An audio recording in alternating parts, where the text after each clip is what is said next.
I don't want to be right. What would Socrates say to that? It tickles my fancy. Okay. Okay. Goosies. I don't have hair. Oof. You got Marcos. That's not. No, that's not. Wait. Yeah, that's true. You do got me. Get over here, Marcus. Let me look at you. Tobin and Leroy, ready to deploy. Had to hit her with a little girl, Elizabeth, that was a decoy. Better have about me, boy. Okay. Leroy and Tobin, hold to the show, man. Still in the sauce with the show, and till then, his half moon open. Sometimes go taste like a snowman. No proof. Put my life at a mold in. No proof. Like I always wanted him, I never hated him, I never traded him, and if I did, I never ever traded him. You know what? What is a star? Like another city, the driver's side fly, which is large, so many more, 10 in the more, never a bar. Hey, 10 in the more, 2 to the P. Nothing to you, but it's something to me. Handsome as ever and cute as could be. You can watch on YouTube with me for free. Hey, this one time for the Twitch. This one time for the text. This one time for the phone line. Whole time, wonder what they gonna do next. You know, I just wish you guys would stop the quibbling. Hey. Hey, Marcos. Yeah. Marcos. Yeah. This man Yeah. needs to go to what I like to call the yotes. Send your ass to the yotes. Send him to the Utes. Send him to Utah. Send him to Utah with the new franchise, as I like to call them, the Utes. I'm really sorry. What did you do? I'm really sorry. Single-handedly Accelerated. Look, I won't be naive to say it's he your batted fault. those baby blues and spoke and did used his interview voice, and now look what you did. Mr. Riley, did you hear Jimmy Butler? Did you hear what he said, Mr. Riley? I'm really sorry. I didn't want this to happen. I said that. You ended really? What did you think was Really? you didn't pay him? I said it the whole time to pay him his money. This man will do. Wait. Who knows what he'll do? Dude, Leroy. You hold on. Can I ask this? This is serious. You think this was all about the money, or maybe there was a rift between the organization and Jimmy because Jimmy wanted to do basketball the way Jimmy wanted to do it? I don't buy that. Okay. I don't buy that. I'm just because him not playing games really seemed to bother Pat. Oh yeah. That bothers me for sure. But I think I thought you were talking about Jimmy's comments about how he's being used last night. No. I'm talking about just playing. Jimmy was talking about his role last night, and I was in the back of the press conference room giving him the Marcos. We know why you're mad. But I'm just saying, like, that is this all started. Listen, the money part of it was a factor. But to me, this all started because Pat started getting annoyed by Jimmy not playing games. Everything else that happened between the two of them is a byproduct of that fact. Yeah, I think I can't disagree with you that it was availability. I think it's the idea that they lost to the Celtics, that it was over, like they just saw they got as close. Look at where the Celtics are. Look at where you are. And Jimmy, like the master that he is, last night shows up with his middle finger to Pat, which was to show up with Celtics green hair or Joker hair, however you want to put it, because he was ready to throw chaos into the blender. But I mean, Shams, you didn't have to write last night this. Butler missed the Heat's first-round playoff series loss to the Celtics last season because of a knee injury suffered in the team's play-in tournament victory. After the loss, Butler gave an interview on social media where he indicated the Heat would have won the series if healthy. Quote, "If you're not on the court playing, you should keep your mouth shut," Riley said in response to his end-of-season media session. Riley and Butler's relationship has yet to recover, sources said. Oh, and who asked that question? Who did it? But the problem is not just that. You robbed me, right? What you say, like, and here's, sometimes we concentrate more on what people say than the reality of what that situation is. Because Pat was probably already thinking this. going into all the play-in and all these things, that Jimmy had played 5 or 10 more games, right? We're not in this spot. They would have been. They probably would have been in that play-in spot for sure. Right, but that's what I'm saying. So think of how Pat is thinking about this whole thing. Mm-hmm. Now, Jimmy being Jimmy says, listen, I do what I need to do when I need to do it. Then he gets the injury. So, like, all of this just kind of comes to a head in a series of unfortunate events. But then Jimmy says what he says, and like, I don't make nothing of it simply because Jimmy's always said stuff like that, right? Jimmy's always just been out there calling people garbage. And when it's funny, right, then everybody just kind of chuckles and moves on because Jimmy's playing and everything's great. But when he's not, imagine how that could rub Pat Riley. Of course, I get it. But, like, it's one of these things where, you know, the Heat can't be in a position right now where they're surprised where they're at. No, Jimmy Butler, because Jimmy Butler is Jimmy Butler. Like, Jimmy Butler has been this his entire career, and anytime that he has not gotten the money that he thought he deserved, things went nuclear. And I think in the Heat's head, they probably thought it'll be different because we've done a lot together. He's older. There was a quote, respect of the organization. You said the same thing about Pat. You said the same thing about Pat Riley. Who did? You, when I said he did the same thing to D Wade. Oh, this is different. I didn't say the same thing to D Wade. What I said was no. What I'm saying is he did the same thing by not paying D Wade because he was older. Right. Well, I wasn't disagreeing with you. My point was Right. he should pay Jimmy Butler because you should know this was going to come down the pipe. And he should have known. But just like but you said, Jimmy's being Jimmy, I'm saying Pat Riley is being Pat Riley. So technically, I mean, if you really want to get down to it, this was inevitable. It was inevitable. Two guys that are the way they are. Look, here's the thing. We all just fell for a big charade over the last 3 weeks. No. We were all there. We all fell for a big charade over the last couple of weeks because I think probably somewhere along the way this season. All right, we come into the season. Jimmy Butler is doing all right. We think maybe even the agent comes, all right, Pat, hey, can we do this extension? Nah. Does it again? Okay. Now all of a sudden we have the initial Shams report. And I mean, you could call Shams and Bernie Lee a couple of owls because those two were in cahoots. Because this little acting job, these two, the acting job that they did on Twitter, you were out of order. You were a liar, Shams.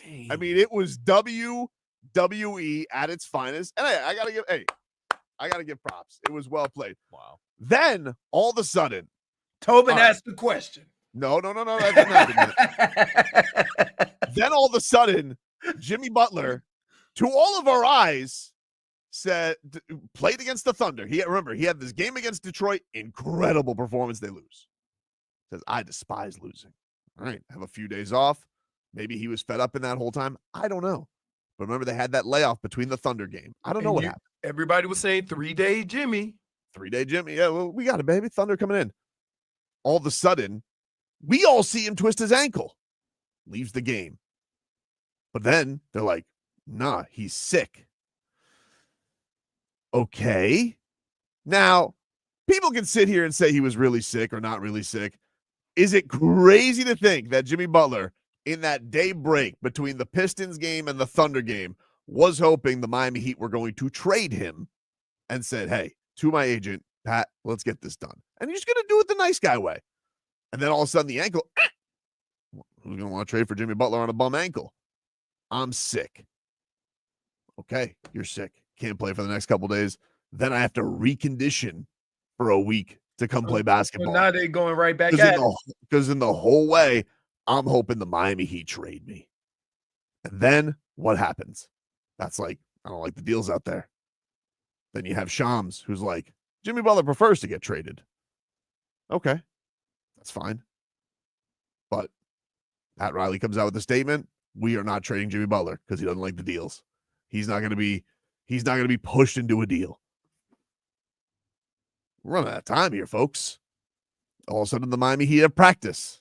All right. How many times are we going to sit here with this charade that Jimmy Butler is really sick when I don't think he's really sick? Get to practice. Jimmy Butler tells everybody, I'm in a good place. I'm in a happy place. Blah, blah, blah. I'm going to play. I ask him about the statement. And where are those conversations with you? And where are things at? And then we get the look. You know, he was all jovial. Ask him about Pat Riley, who he clearly hates his guts now. It's you. It's you. He gives me that look. Gives me a dismissive next. Did he give anybody else that look? No. Okay. It's you. It's you. Well, I mean, I don't want to say it's me. Don't say it's me. Ruined it. Your fault. Then all of a sudden, we have the Pels game. Okay. Shows up to the Pelicans game. Now, the Pelicans suck. They're a 5-win team. He probably thinks to himself, all right, throw this one to cruise control. Won't try that hard. But the problem is the Pelicans suck. You could beat the Pelicans with Jimmy Butler not trying.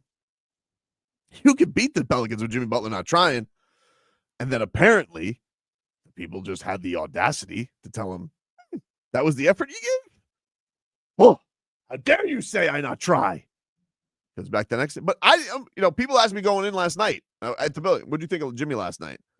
I said, Mulligan. I'm gonna see what he does tonight. We saw what he did last night. He put that puppy in cruise control, and he was barely moving. Barely moving, dude. Like right to the corner the entire time. And he puts it under the guise of, oh, this is the role I've been given. Tyler Herro barely took shots last night, dude. Like, I don't know what he's talking about. But here's the thing. I don't like what Jimmy Butler did last night. Just last night. Because I've been pro pay Jimmy. I don't like what you did last night because you've played with those guys, a lot of those guys for a lot of years. I understand you want your munyon. Hey, I can't fault you for that. It's still a basketball game. You could have given a rat's ass. But this is where he feels like he's been pushed. He felt like he played the nice guy. He did the go away because I'm sick thing. Pat Riley still didn't trade him. So now he feels like he has to throw the Molotov cocktail on the court and make it happen. Okay. Will the Heat do it? Now we're at, will the Heat do it? Because he's not going to try playing basketball. He very clearly has shown you. And the report last night was he told the Heat, trade me anywhere but here. Anywhere but here. I mean, but this is basically where we are, right? We know Jimmy. We know Pat. Right? This probably started when Pat Riley said what he said and then tried to cover it up by saying he's a needle mover. Yeah. Right? I don't remember which one he said first. I think he said needle mover first and then shut up. Right. But I knew this was going to be an issue because of how he's always handled these situations. Yeah. But he's cutthroat. The reason why it has probably become more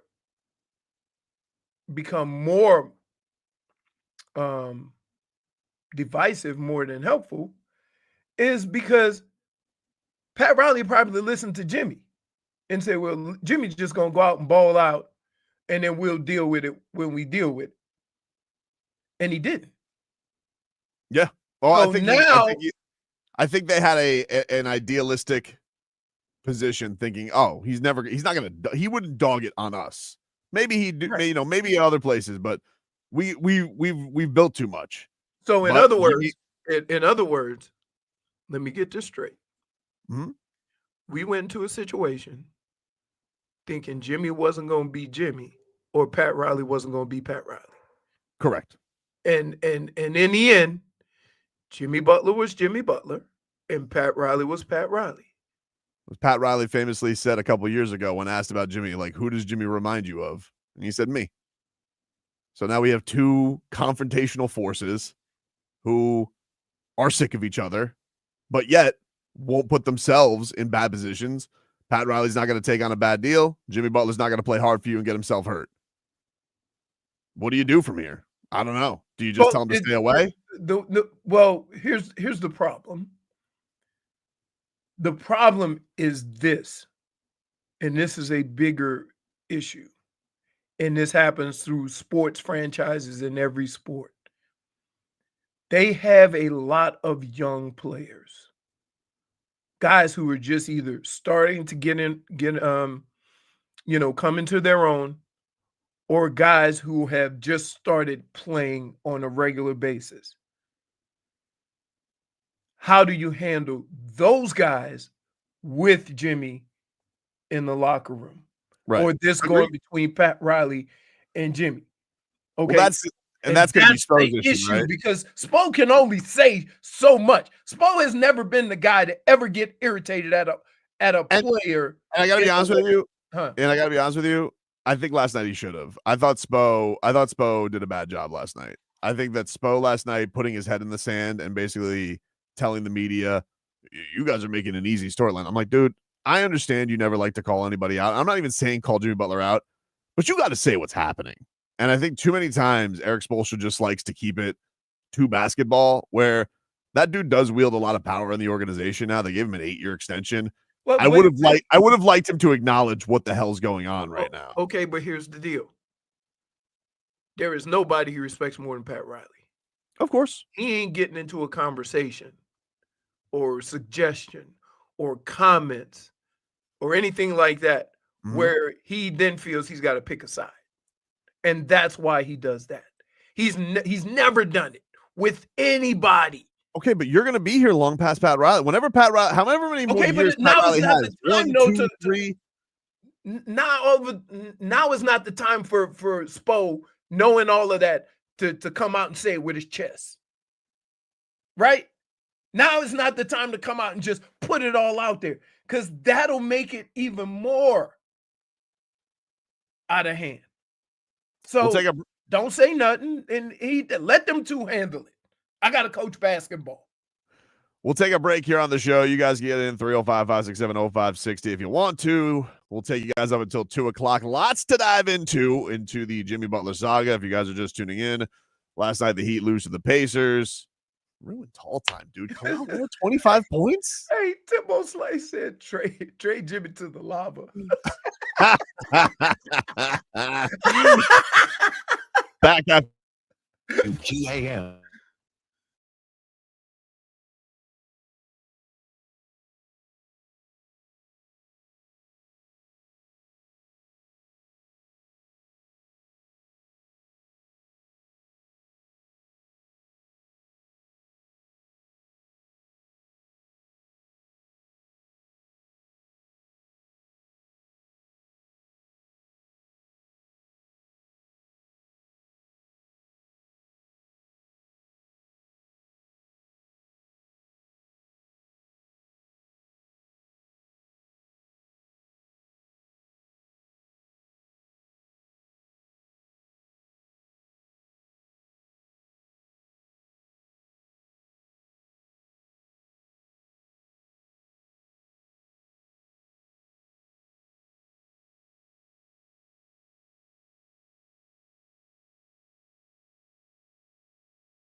I'm like, forget you and forget her to say Welcome back, you rascals. Tobin and Leroy here with you. 560 WQAM. It's a Friday. Should really talk about the bigger issue right now, which I got an issue I want to talk about. are the Panthers in an offensive rut right now? 3 out of 4, 1 goal or less for the Cats. That's the big issue. Sergei Bobrovsky last night, 37 saves. No one helping him. Like that. No one helping him. That's good. Good call. Make sure all stars in South Florida are happy now that this happens. Nobody helping Sergei Bobrovsky last night. Does anybody have the real issue here? Schmeathan says, bleep your Panthers talk. Answer for your crimes. You know, dude. You know, I really thought it was going to be a great night because when I walked in to the Arena Bowl with my seat, who do I see? Like an angel just glistening in the building. A handsome angel? A handsome angel. Wow. You ever see somebody with aura? Yeah. Isn't it aura? Yeah, you ever see anybody with aura? Yeah, we were supposed to come to see us. No, that's our guy Aura. Oh, Aura's gonna come see us. Oh, okay. But you ever see anybody with aura? Yes. David Beckham. Oh, My God, is he handsome? Wow. Wow. That dude, I mean, his hair, those cheekbones. he does kind of glow. What a face on him. My God, he is good looking. It's true. It's true. Anyway, who's on line one? Ricardo on line one. Great. Okay. Hey, Ricardo. Good morning, Tobes, Leroy, Marcos, and Figgy out there.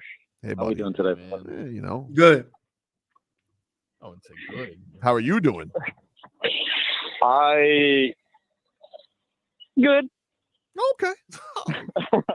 I'm gonna keep this short and sweet, but I'm assuming that we don't necessarily have to, we're not at a gunpoint into our heads to trade Jimmy Butler, right? That's not really the case here. I think that's what they're trying for, but I don't know. Like, let's say push comes to shove, we could force him to finish out the year, and then he could go wherever he pleases, right? Not like this.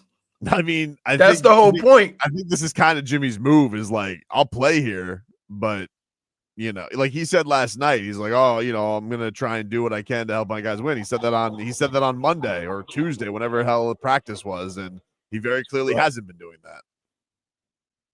Well, to be honest, whether, let's say the trade doesn't happen before our next game on Saturday, I'm assuming he'll be activated.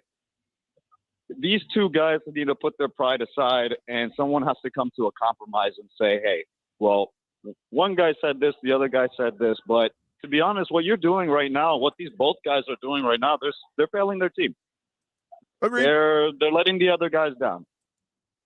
Like, if you guys do this, you kill your season. Not to say that Tyler can't lead Miami or Bam can't do it or whatever with the other pieces and stuff, but Jimmy's your guy. And this nonsense needs to stop. Like, this is not even about basketball anymore. It's just about attitude. Forget it. You're letting your boys down. Thanks, Ricardo. So, I agree with you, buddy. Thanks, guys. This is here's the problem, though. Mm-hmm. Pat is not playing. Right. And, Pat can't affect what's on the court. Right. And so to say, is why it's why it's Jimmy's, like, that's his red button.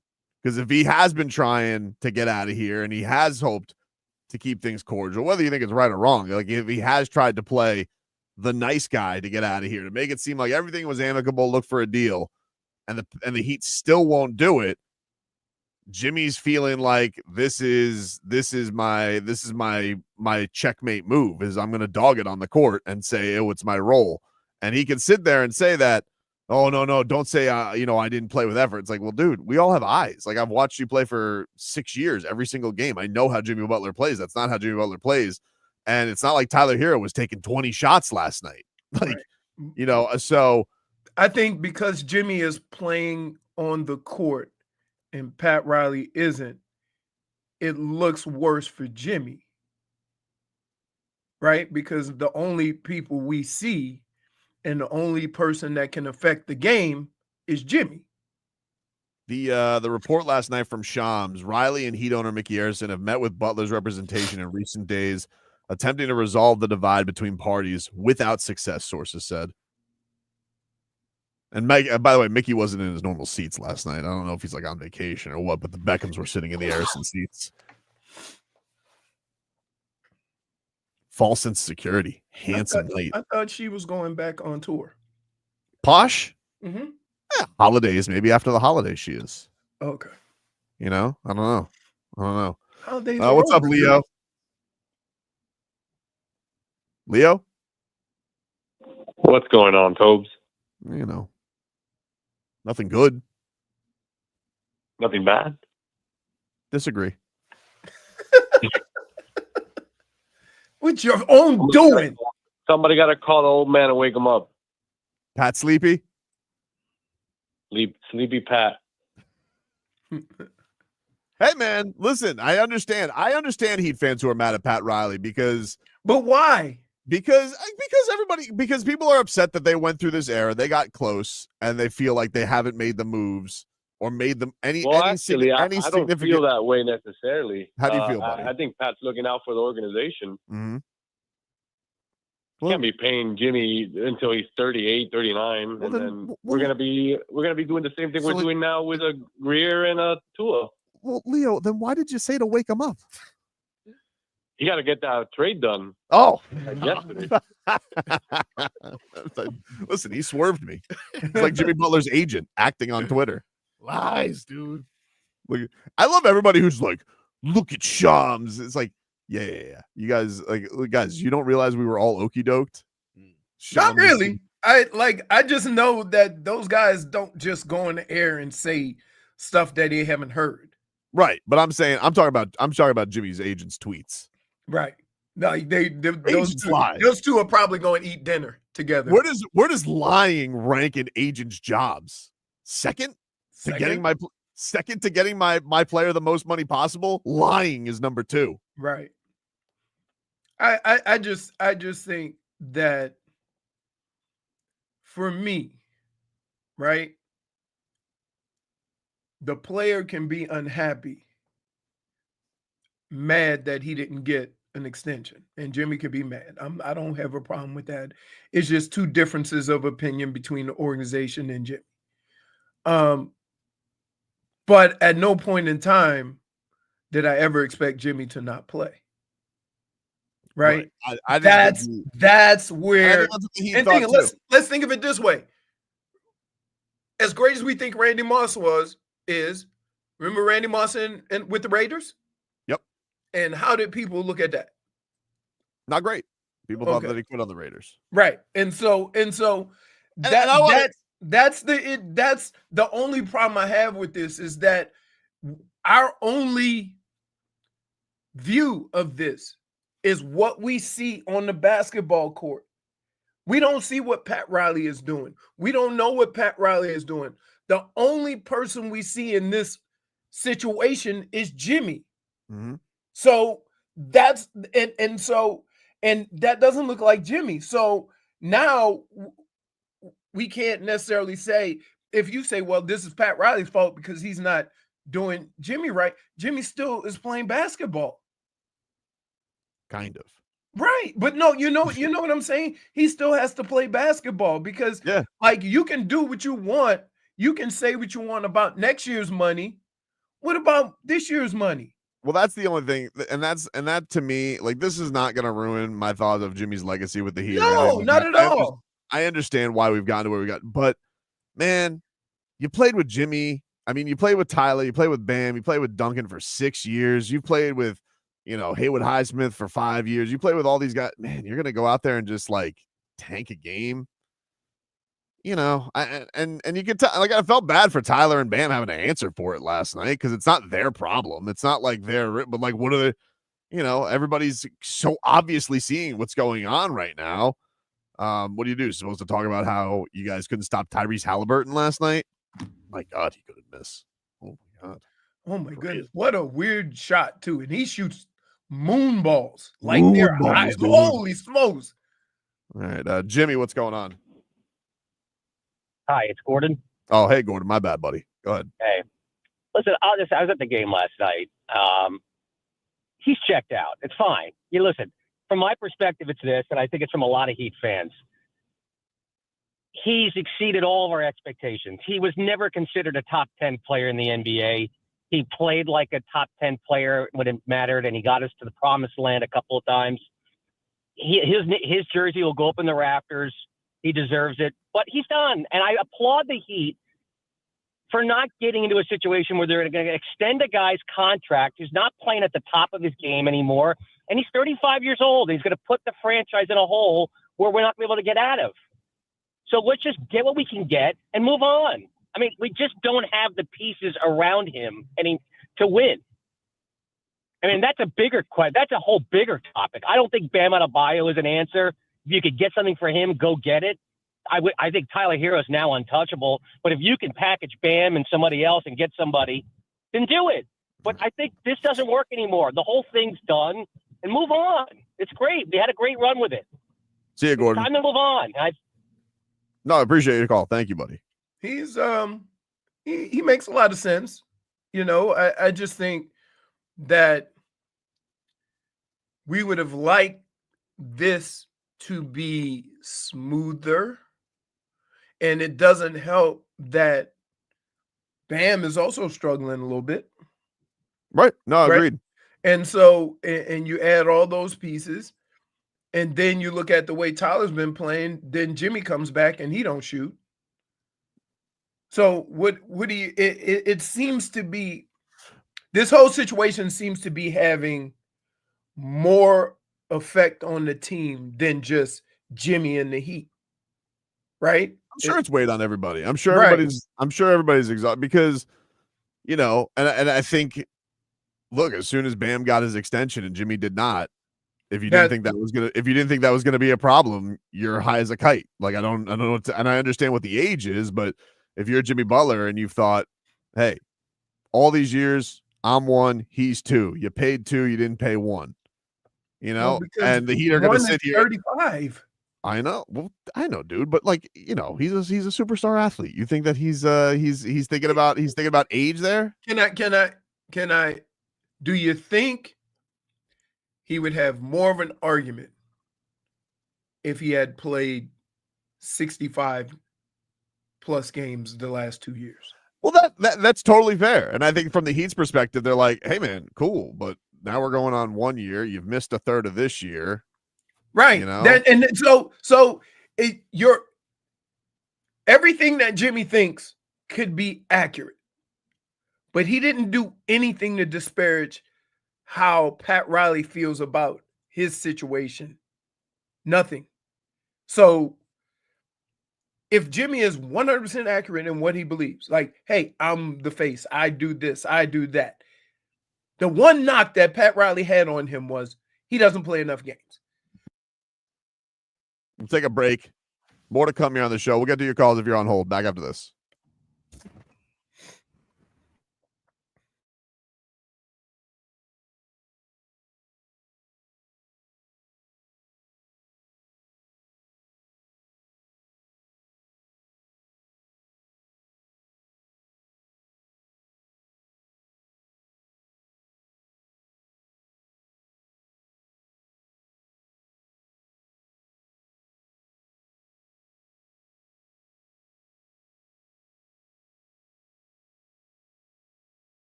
Welcome back, everybody. Tobin and Leroy here with you, 560 WQAM. Take you guys up until 2 here on the program. Supposed to take my son to his first heat game tomorrow.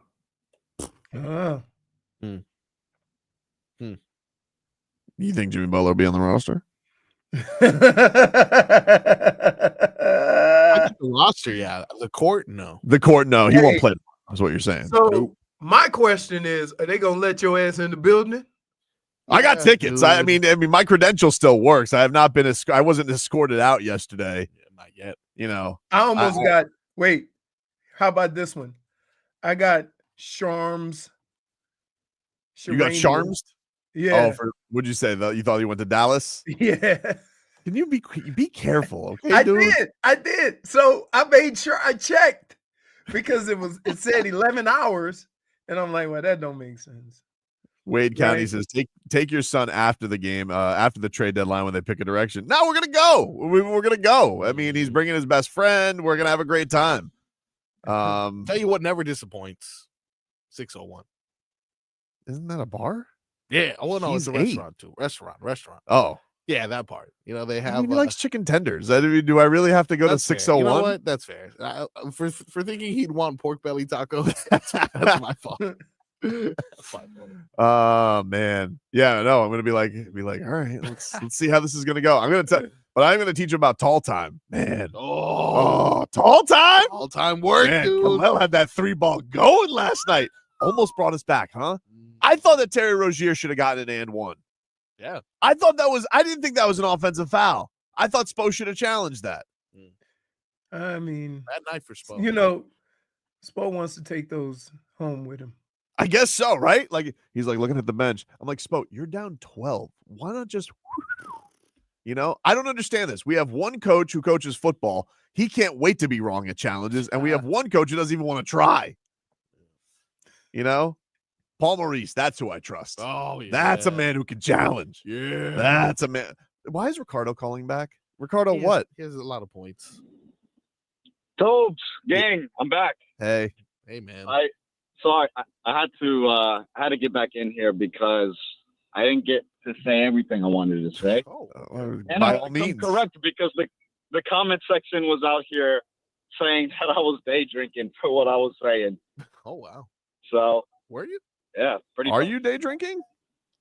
No, absolutely not. Okay, but I'm saying this. My heart is in the right place. Okay, I want what's best for the team, and I love Jimmy Butler. I love Jimmy Butler. He's taking us too far, and with such little pieces around him that we essentially, as an organization, I feel like we're letting him down to a degree as well, regardless of what's going on. But ultimately, I do think that it's just a matter of like just figuring it out. This guy's all right, bro. All right, He's you gotta get it. He's definitely day drinking. He is totally drunk. Creighton, do better than that. Please, Creighton. Creighton? I guess he can't. So far, so good. I guess he can't do better than that. I mean, he come back. I thought he was going to add some points, not explain. He's not doing. Hey, buddy, you're not doing a radio show. You can't explain your takes. He was day You don't get to come back. Yeah. Well, it's our fault for putting his ass on. Jay, what's up, Jay? Hello, Jay. All right, great. Everybody's paying attention today. Smitty, hello. Hey, Tobin Leroy. How Radio you guys doing down professional there. Miami? Smitty knows how to get on the air. Hey, what's up, Smitty? Living the American dream. Are you excited for your Jazz to come into town on Saturday? No, I'm going to be excited when my Heat come out here to play, and I get the Heat back to back. That's true. They're both going to be out at the same time. Back to back. I got my very old hockey stick ticket from the very first game. I'm hoping I can get some players to sign it. That's pretty awesome, Smitty. All right, how you feeling about this whole Jimmy thing? Good question. Yep. We got to understand one thing. People, and one caller said it. This is a business. Jimmy's at a certain age, and before I go anywhere else, Jimmy, I love you. I think you're a great player. You've done real good over here. it's a business. You're 36 years old. I understand Riley, but also Riley, what have you done lately? I don't know if people he just hasn't done it. What have you brought? You didn't bring Jimmy any pieces really that he needed. We never been able to do that. And I think it's a playing game on both sides where Jimmy's done. There's no reconciling over here. And you're killing the locker room right now. The locker room, when we had that fight the other day, that brought the team close. I agree, and then you man. brought Jimmy back. I thought vibes were going to be high after that. Thank you very much. You're correct. But then you brought Jimmy back. You messed it up again. And Spo, I don't know what you're doing. You're in like La La Land. When that fight was going on, I thought you saw you standing on the sidelines. Dude, get your butt in there. What was that one guy with the Knicks? You want to go in like Van Gundy? Yeah, Van Gundy. Man. No, but he's made a lot of mistakes this year. And I just a couple of games. Please, a couple of games.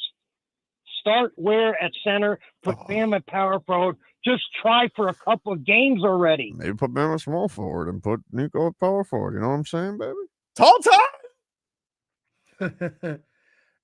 You know what? I don't know what to say about how. I don't really think there's anything I can say about the way Spo's handling it, because his job is to coach basketball, and when your best player won't play, it puts him in a tough spot. I know what Spo's going to do. If Spo's going to be like, if he really thinks this is what Jimmy's going to do, he's going to bench him. He won't play him. If that's what it comes down to. That dude has done that. He's frozen out guys with big contracts before. Yeah. He doesn't care. I mean, remember who was it? Whiteside got that big old extension and was coming off the bench. Right. Whiteside, and mind you guys, I'm not comparing what Whiteside or Dion or James Johnson have done. I agree. I love what Jimmy has done. I'm the idiot. I'm the one who wants to spend Monopoly money just to make him happy. But I just want to be clear. Part of it was because I knew this was going to happen. Like this was part of the thing. Like if you didn't think this was going to be inevitable, if the Heat thought that Jimmy Butler wasn't going to go Jimmy Butler, all right, maybe the talks were going to be good because Jimmy thought eventually he'd get somewhere he wants to be. But for them to not realize and Pat really not to think that this was a possibility by not paying him, whether you agree with it or not, I mean, that's just naive on their part. Here's the problem I have with you. What? You're saying if people didn't expect Jimmy Butler to be Jimmy Butler. Yeah. But those people we have more of an idea of what the hell Pat Riley is. Mm-hmm. Right? There was hope. But there was hope that maybe Jimmy was going to do the things he said he was going to do. Okay? But no way in hell Pat Riley was going to change. Yeah, but that's an organizational arrogance, right? Isn't that's the blind spot on their part of thinking, oh, but we're the Heat and we've done good things. And we're like, at some point, you guys had to realize, like, hey, it's still going to be business. He's not going to get Dwayne Waded. He's not going to allow you to just be like, all right, I guess it's over. Maybe you thought maybe they have a rule, or maybe we're not giving an extension to a 35-year-old. Okay, that's fine. But if that's the case, then they should have realized that disaster was going to strike at some point and be ahead of the game and do right. Okay, that's where Pat Riley missed. That's where Pat Riley missed. Right. I mean, other than also maybe he's mad. Maybe he's mad that he listened to Jimmy. Maybe. With the way Jimmy was talking before the season started. Maybe he's mad at that. Because guess what? You probably should have known something was up when he came to media day late. Probably. So think about it. Probably. Think about how these things are starting to play out. And now you're going back and trying to tie them all together. Plane got delayed. Really? It's your own plane. Should have known something when he showed up looking like the Joker last night. Molotov cocktail onto the court. You refuse to say he came looking like the Celtics. Jimmy, how would you describe how you felt? That could have been that too. Another great shoulder if he did come looking like the Celtics. How you felt about your performance and focus tonight? I felt great. I feel like I was focused. I feel like I did my job, or what at least my job is now. When you say what your job is now, we're sort of not used to see you standing in the corner for extended periods like that. Is that a change in the team approach that has cast you that way? And for you to be your best version of yourself, can that be your role and you thrive to the best of your ability? It can be my role here. But I mean, that's not what I'm used to being. I haven't been that since, I don't know, my first, second, third year in the league, where I just went out there and played defense. But I competed, I guarded, I try not to let my man score. But that's what I'm doing now. Well, Coach was in here saying he wants to get you more on the point and get you more activated. So is that something that you're amenable to? And is that something that might be necessary to get you back closer to the top of your game and your form? That ain't gonna fix it. We'll get more from Jimmy Butler, but that was Hey, now, Ira, you my guy. You go in there and you try to use the big words and all that, but did you listen to what Jimmy said? That ain't gonna fix it. You should immediately said, so what's the issue? We'll get to more Jimmy Butler. We got to take a break. Obviously, lots to come here. We're streaming live, YouTube and Twitch, Miami 560 WQAM, and on the Odyssey app. Back after this.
time for our Tua. It's our Tua. It's our Tua. It's our Tua. Tua, Tua, Tua. Tagovailoa. Not Tua Tagovailoa. A for effort. Dolphins quarterback. Tua. It's our Tua. It's our Tua. Tua. Tua, Tua, Tua. Tua, Tua, Tua. And go to hell. Tagovailoa. Dolphins quarterback. Daddy loves you guys. Our Tua with Tobin and Leroy. Hour 2 of the program, ladies and gentlemen. Tobin and Leroy here with you. 560 WQAM. Let's get our asses to some headlines here, which are brought to you by Doral Kia. At Doral Kia, choose from over 500 new Kia miles in inventory, the Sportage, the Sorrento, and the Telluride. Remember, when it comes to Kia, great deals are at Doral Kia. Miami Heat lost last night to the Indiana Pacers. Almost came back. Kel'el Ware show. Woo! Really? You know, Jackson's almost came back. Like, you mean that was one of those things of got it to respectable. They did get it to respectable, though. Their heart was in the right place. By the way, Jackson's right with that Kel'el Ware 3-ball. Kind of just like slow motion rolls up there, but that puppy was going in last night. They let him walk into him. It was great. 25 points for Kel'el. No rebounds. I don't like that, though. No rebounds? I don't like the no rebound thing. Well, because you know what they were doing, right? They had him out on the perimeter so much. Yeah. That, and then he had to make he had to make a whole lot of decisions because they did pick and roll. Somebody's going to who he's trying to figure out, do I go after the ball or go after the guy or stay on the guy I'm on? He got caught in that a lot. I'll tell you who I liked in his minutes. Keyshawn Johnson. Keyshawn. That dude plays his ass off. Oh, does he? He had like 2 blocks and like 6 rebounds at whatever time he had. He was a monster. It's almost as if someone's been stifling him the whole season from shining. You really gotta make this a Drew Smith take right now? How selfish can you be? What? You really are making a Drew Smith take right now on a day like this? I didn't see on a day like this. 5.6 rebounds. Done by you, of course. Plus 11. Come on. Jimmy Butler minus 27 yesterday. And it felt all that. Felt every second of minus 27. I just kept watching him. I'm just like, there was a point where like he's like, oh, my usage. Like there was a point where he was on the court with like Nico, Haywood Highsmith, Alec Burks. I think it was Scary Terry. That's Jimmy time. Yeah. And it's just like, meh. Hey, and then I think Haywood Highsmith did like a spin move to the rim. Enough of that, dude. Like he's like, my usage, my role. It's like, no, your bank account. Like, we know what you're pissed about, dude. Come on. Oh, masterful job, by the way. What a weird, I will tell you, weird yesterday because like, you know, they're like, Spo talks. They're like, Jimmy's going to talk in here. And I'm like, all right. Jimmy walks in, his agent walks in, media relations walks in. I was like, what is the president speaking? What the hell is about to go on here? And you know they're trying to get at Pat now, right? Oh yeah.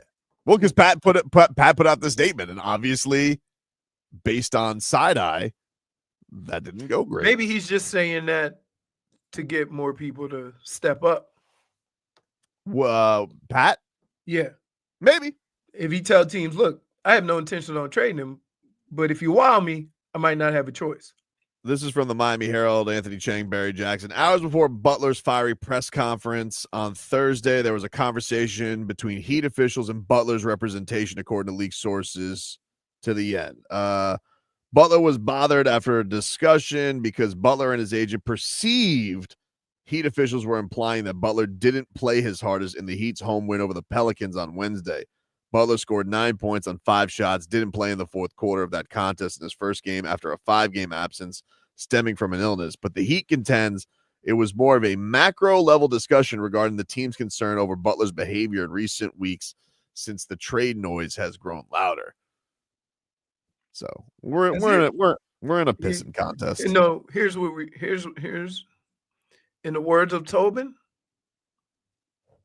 Jimmy Butler's making a stink. Oh, he's making a stink, dude. And Pat Riley's like, Pat Riley ain't having it. What do you think?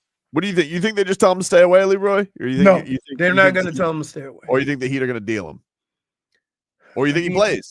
Like, do you think like he'll actually give a rest? He ain't playing. So you think he gets you think he gets dealt by the weekend? You think he gets dealt before they go to the West Coast? I don't know. I'm just saying this. Jimmy ain't gonna play. So unless they have a conversation, and to my issue is that you have other guys, young impressionable guys. Do you want this going on and having them see it? Jennifer Torres says, I blame Pat Riley and his ego. Jimmy should not be leaving. Chase. Jimmy has an ego too. That's fine. Chase. Jimmy's being Jimmy. Pat Riley's being Pat Riley. Pat Riley has been Pat Riley longer than Jimmy has been Jimmy. So let's be clear about that. So the chances of Pat Riley, as you play basketball on his court, to think he needs to buckle or fold or do anything to anybody. Chase, Pat's a fossil, 80 years old. Wade, Pat is to blame. Haven't gotten anyone next to Butler. He tried. Dennis, trade him to Siberia for a wet napkin. I feel like a Siberian wet napkin would just like freeze, wouldn't it? Frozen napkin. Frozen napkin. Absolutely. The worst kind of napkin. Doesn't clean. Gabriel, in fairness, Pat does not look 60. That's true. Handsome. We had a handsome off last night in the arena between David Beckham and Pat Riley. Crazy. Steve, they're going to send his ass home. I kind of agree with that. You think, I don't. Dade South. I've never seen it happen. That's why I've never seen it happen with the Miami Heat that they just send somebody home. Dade South, the old love being stubborn. He's right about that. The old are set in their ways. Yeah, but Pat Riley's been doing it for 50 years. In his ways. Right. So, is that being stubborn or is that just being him? Here's more of Jimmy from last night and to get you back. His press conference where he was letting it be known he's ready to leave. Is that something that you're amenable to? And is that something that might be necessary to get you back closer to the top of your game and your form? That ain't gonna fix it. Jimmy, when do you feel like your role in the offense changed, and what has been the toughest adjustment to that change? It's not a tough adjustment to me. I'm going out there to compete to win either way. Whether I score 9 points or 29 points, I will compete. That's one thing that I will say. So you won't say that I'm out there not playing hard. It may look like that because my usage is down and I don't shoot the ball a lot, but we won't sit here and say that I don't play hard. What will fix it? What do you want to see happen to fix it? What do I want to see happen? I want to see me get my joy back from playing basketball. And wherever that may be, we'll find out here pretty soon. But I want to get my joy back. I'm happy here, off the court. But I want to be back to somewhat dominant. I want to hoop. And I want to help this team win. Right now, I'm not doing that. Can you get your joy back here on the court? Probably not. Thank you, Jimmy. Hey, you notice once he said that, you hear the PR guy. Thank you, Jimmy. All right. So, Dade South says Tobin should have asked with his answers. Dade South said Tobin should have asked a harmless question to see if Jimmy would have answered it. Would have been great last night if I just finished it all off with, Jimmy, what did you think of Kel'el Ware's performance?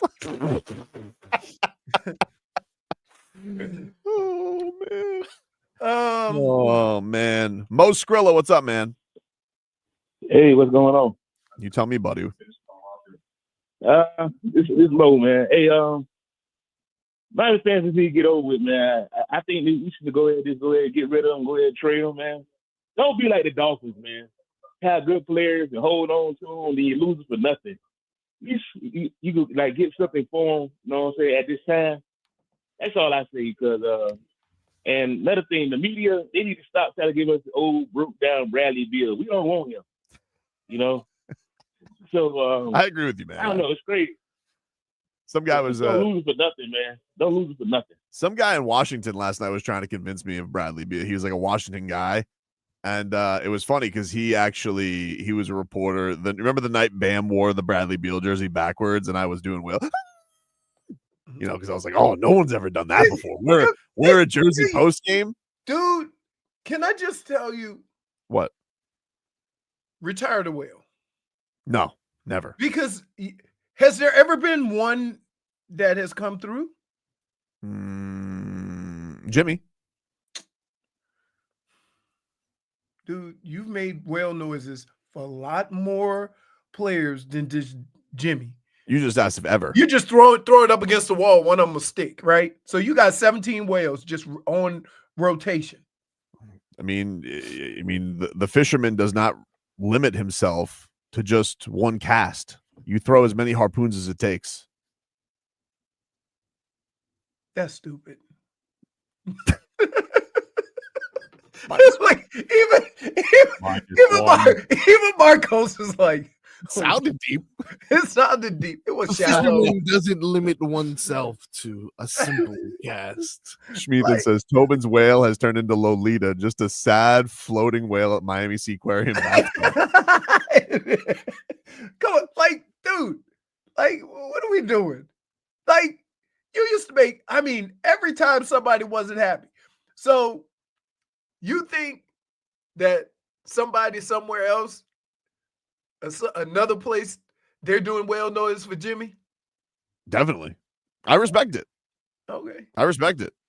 Here's Friendly the says, it's not Pat. That's Pat Riley's fault, not Tobin. The whale noise must live on. Agreed. Like, listen, I shouted down this summer to get off his godfather ass and go make a move. He didn't. What do you want me to do? I've tried. I've done my part. He lost. Here's Pat Riley. You want to know where Pat Riley screwed up? Okay. Yeah. Whatever aggressiveness they did with the Damian Lillard move, all right, they put their nuts on the table thinking, we're going to bully the Blazers into getting Damian Lillard. They whiffed. They didn't get him. He ends up going to the Bucks. Then the Bucks get Drew Holiday to the Celtics. That's when they lost. Over. Yep. Checkmate. Everybody moved against the Heat because they knew if you had Jimmy, Dame, Bam, that's dangerous.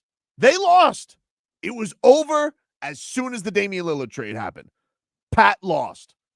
They thought they had it in the bag. We all sat here, guilty as charged, telling Joe Cronin, come on, bro, just do it. You know you're going to do it. He gave double birds, and he says, no thanks. And that was it. Pat Riley got checkmated by a buffoon. Was he? Yeah, I mean, who did he get for Damian I mean, Lillard? did he not get the best deal for? Did he? I mean, like, you know, who does he have right now? Who are they going to get from the Heat? We could have Tyler Herro. I mean, Tyler Herro's going to be an all-star. You know, I'm just saying. Jaime Jaquez, Jovic. Yeah, I'd say Joe Cronin took a worse deal. But I'll say this, Joe Cronin. I respect the petty.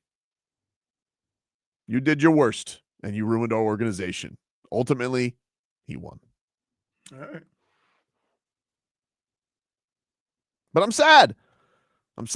I hate that every time the Heat have a legendary player, it comes to this. I mean, look, when you say legendary, you're basically saying old. I mean, I guess. That's kind of what sports is now. Guys don't play with one franchise anymore. I know. So, like, you know this. And at some point, your favorite player or the guy you love on your franchise is going to get to that point where he wants to get a thank you for all you've done contract, and it would handicap the team. So organizations are not making these deals anymore, and guys are getting upset. But this is nothing new. And especially if you have a guy who's, probably he tried to play the good guy, probably through these first. It's hard. First Here. Let's just look at the reality, okay? And this is what I look at what the organization is looking at.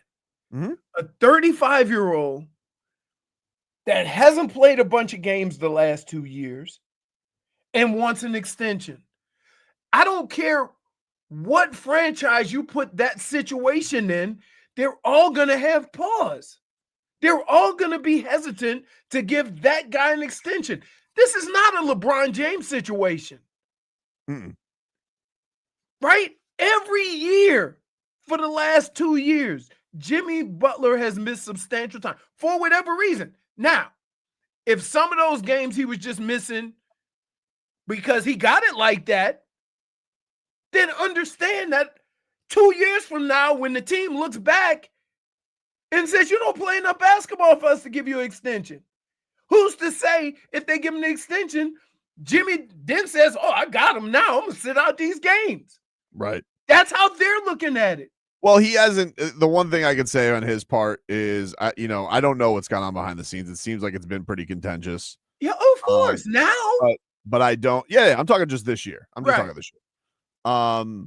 I don't know how this. I don't know if this will ultimately benefit him. I guess if he's off the team, he says he'll be traded to anybody.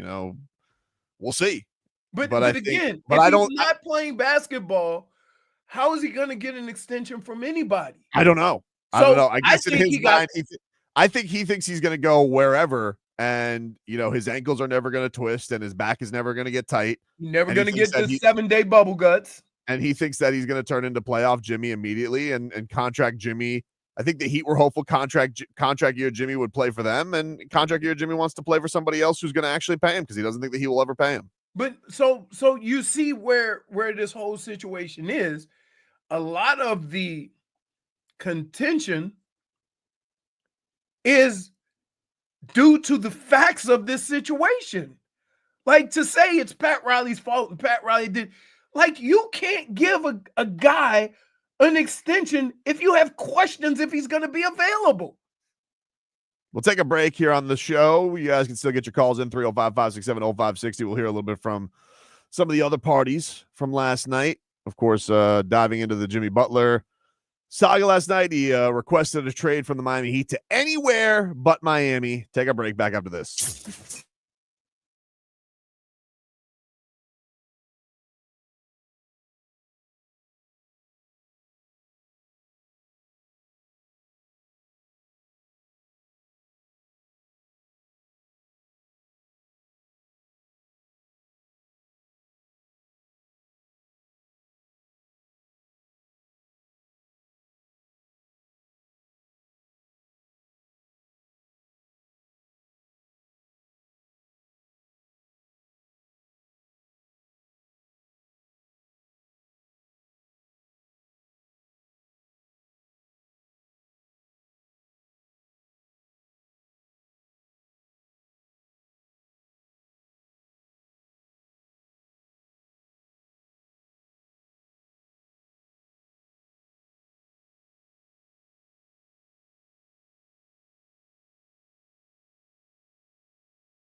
Hey, welcome back, everybody. Tobin and Leroy here with you, 560 WQAM. Streaming live on the Odyssey app, AUDACY. And on YouTube and Twitch, the channel Miami 560 WQAM. You watching football last night?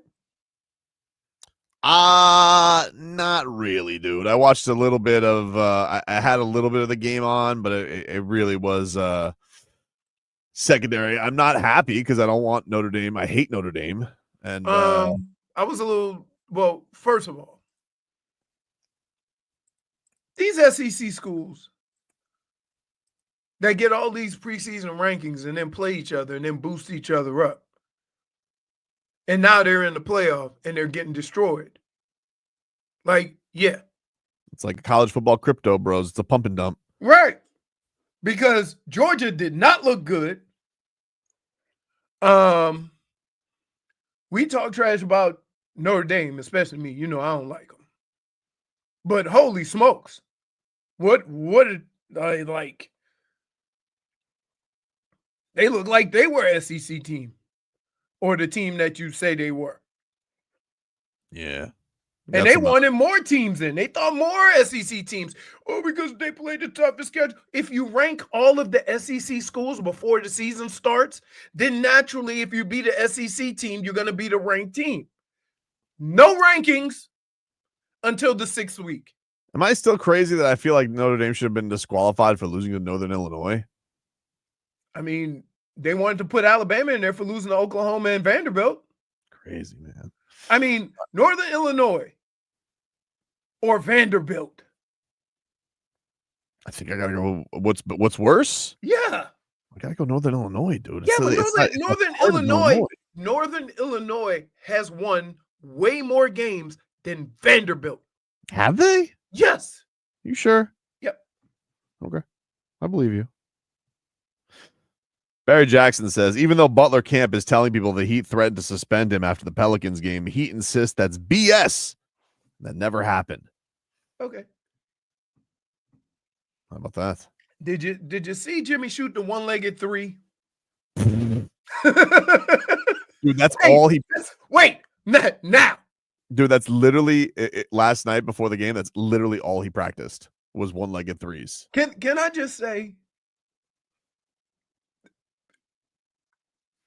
Can we think somebody's taking this serious when they're working on stuff? Nah. He's trying to shoot a one-legged three. What are you, Danielson? The crane kick three? I'm just saying. Like, I mean, like, what? It's crazy. Like, he could say whatever he wants. You know what they should have did? What? Showed that.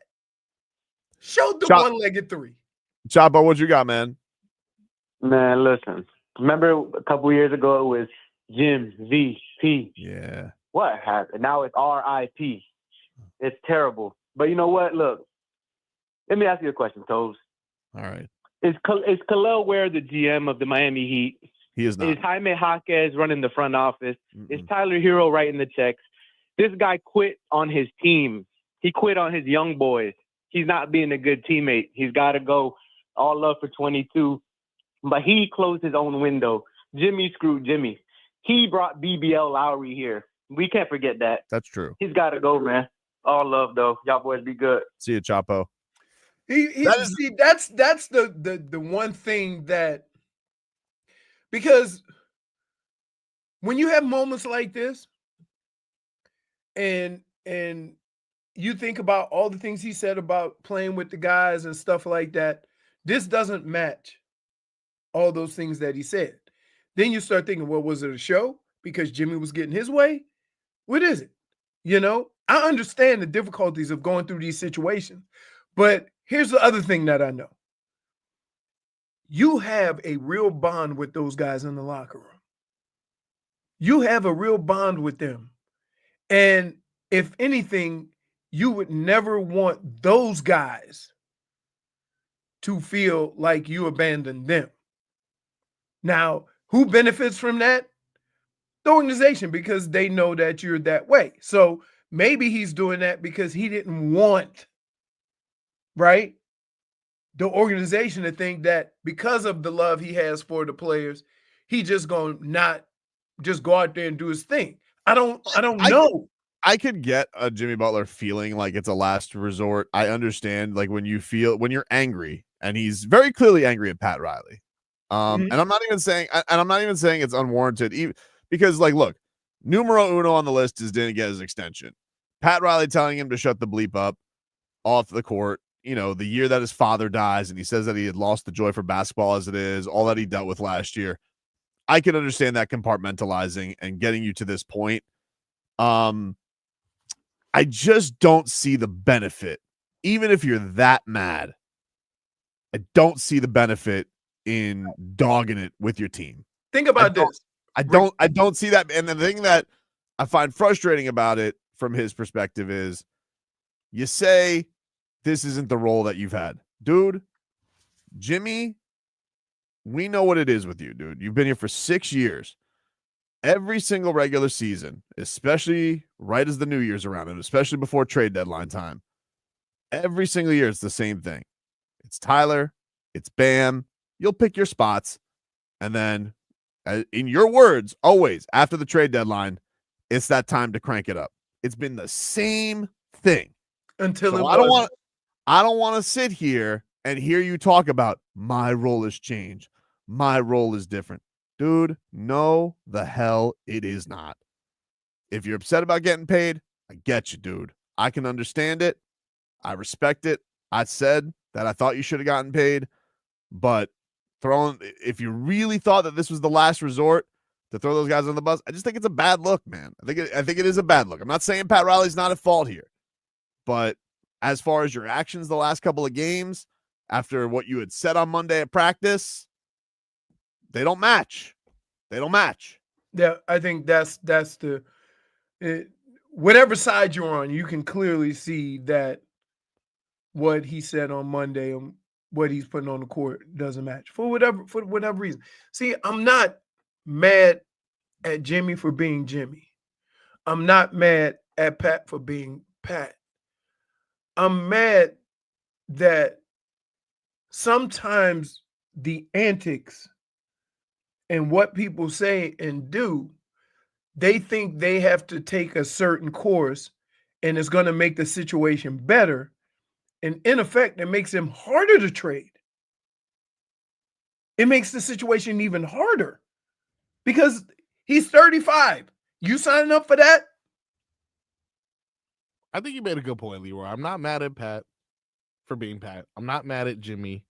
This would have happened either way. I'm mad at Tobin. Why did this happen so fast, dude? You sped this up, man. This would have lasted to the end of the season. I didn't do anything. Oh, this is off-season's problem. We would have won a ship by then. He would have stayed in Miami. My jersey doesn't mean anything anymore because of you. This is ridiculous. Back after this.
Life.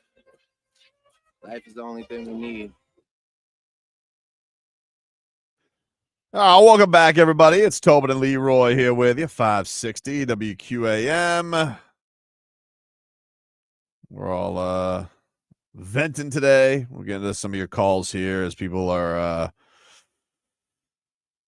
reacting to Jimmy Butler. If you guys are just tuning in or you guys have not catched it last night, the Heat got the doors blown off him by the Pacers. Jimmy Butler with another 9-point performance, team low, minus 27, comes to the podium afterwards, talks for about 3.5 minutes, basically says he can't find his joy of basketball with the Miami Heat anymore, doesn't like his role apparently.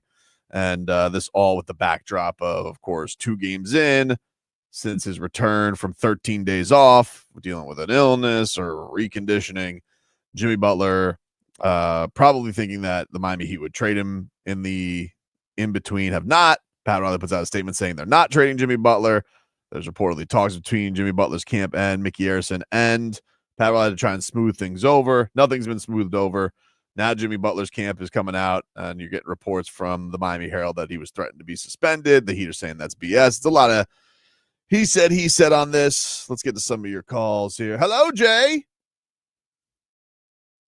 Jay? Hello, good morning. How you doing, gentlemen? Hello, Heat Nation. First and foremost, I want to thank you, Jimmy Butler, for your services, but we're not going to have no pouting, crying, so-called star in our team. When you could have done this request during your sick leave, you could have done this request. It could have ran a lot more smoothly, and then we could have got our assets, a little bit better now, but now you put us in a position where we possibly have to take less. And you know what? Since you want to act like that, I don't have to trade you. I'm not going to trade you for a second-round pick. I'd rather let it wait out so everyone can see you kick and scream like the little baby you are, and then they might not even want you right after. So when you try to break this contract, no one wants to extend you. Tobin, I know everyone is on your case about asking Pat the question. Personally, I think it was premonition. I think you're Nostradamus in a way, simply because I don't like that. Pat, go ahead, Jay. Go ahead. Okay, so pretty much the reason why I say this is because once you ask the question, right, Pat gave you his opinion. He felt like something wasn't right. He's like, okay, I had the discussion with Jimmy Butler, right? I challenge you to play these games, right? And then when it comes to him keeping his word and returning the same energy, and then in a game of chicken, he folds. Jimmy Butler folded. Pat Riley was for everything, but he said, hey, we don't want to be a playing team. You gave me your word last year that you was going to play these games. You told me that you was going to give the organization a championship as well. Now, is Pat to blame? Of course. I believe so, right? I believe, he could have been better with the trades or whatnot. But at the end of the day, right, he felt like something wasn't right with Jimmy. He challenged Jimmy, and then Jimmy halfway through said that he'll just wait till the end of the year and play out his contract, decided to fold right before the trade deadline. So that's what it is. Thank you, and then buddy. also, everyone, please vote for Tyler Herro for All-Star. Please do so. That's thank you, Jay. Well done. Well done. Here's the problem. Pat can play this game, and Jimmy could say, okay, I'll opt in for the $52 million. He could. And then what? I mean, I guess he could either be stuck here or that he can trade him for somebody for $52 million. Okay. But I think that's one of those things but at that point, you're still kind of stuck to where the Heat want to trade you, But right now they're stuck without the $52 million. They are, but I mean, look, if he's true to his word that he wants to back out, he's not held at gunpoint to do that, obviously. I don't think Jimmy Butler's going to opt in. I think that no matter what, he's going to opt out because he wants a new contract next year. There's just not many teams that have the cap space to pay him. Brooklyn does. I hear they love coffee in Brooklyn. The problem is where this situation is. Yeah, absolutely. And here's the other thing. The one thing I would say to trade big assets for a guy who hasn't played. I don't know. I don't think they're going to get back big assets. I think that's what the Heat's hope is what you're saying doesn't happen. That, like they would just take the cap space. They'd be like, cool. That's what they're saying. Like, all right, you're gonna walk? Cool. We're good with that. Even not getting anything back. But he doesn't have to opt what out. if he opt in? I don't know. Then where's your team? If you opt in, though, you can't get like you're gonna, I guess, go somewhere. I don't know what the extension rules are from there. I don't know what the fallout is from that, because I think he has to opt in. If he opts in, opts out, I don't know what like his. The only reason I think he would opt in, Leroy, is if he truly feels no team would give him a long-term deal.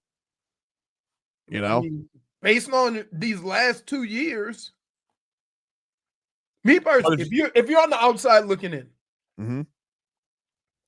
and you see the last 2 years of Jimmy Butler at 35 years old, mm-hmm. how far are you extending him? Probably just like a 2 year on top of, I'm sure like ideally you would just give him the 1 extra year, but I think if he's going to a new team, he probably wants 2 years on top of No, but I'm saying if you're the other team, you have to make that decision.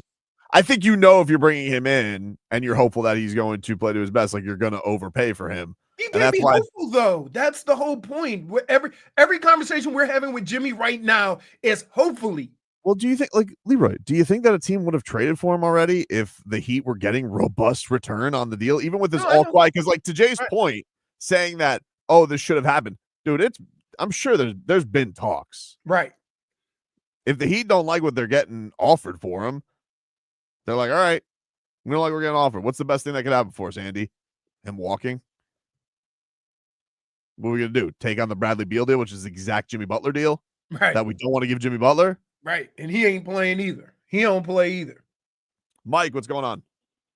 Yeah, a couple quick things, man. I get all what you're saying about, it may be Pat's fault, Jimmy's fault, whatever. But at the beginning just think about it first. Here's a grown man that's offended by some words from last year, says he's going to do a bunch of things this year, and still comes in busted and doesn't do that much. And we're sitting here around talking about, should we give him some more money, a contract, this? And then you come back and you still don't want to play? Like, come on, man. Imagine working with somebody like this that's giving you half the effort for 2 years, making more money than all you guys are doing, and you're debating if we should keep him around while he comes around and keeps doing this. Hey, man, like, I'm a diehard Heat fan, and I can't say that Pat's the best for everything. On long-term longevity, man, he's done a lot more than Jimmy has done. What has Jimmy really delivered for us, man? Every year his antics at the same time. You said it, Tobin. Before the All-Star break, we have to worry about what type of game he's going to play. But you want us to come down and go ahead and buy a ticket?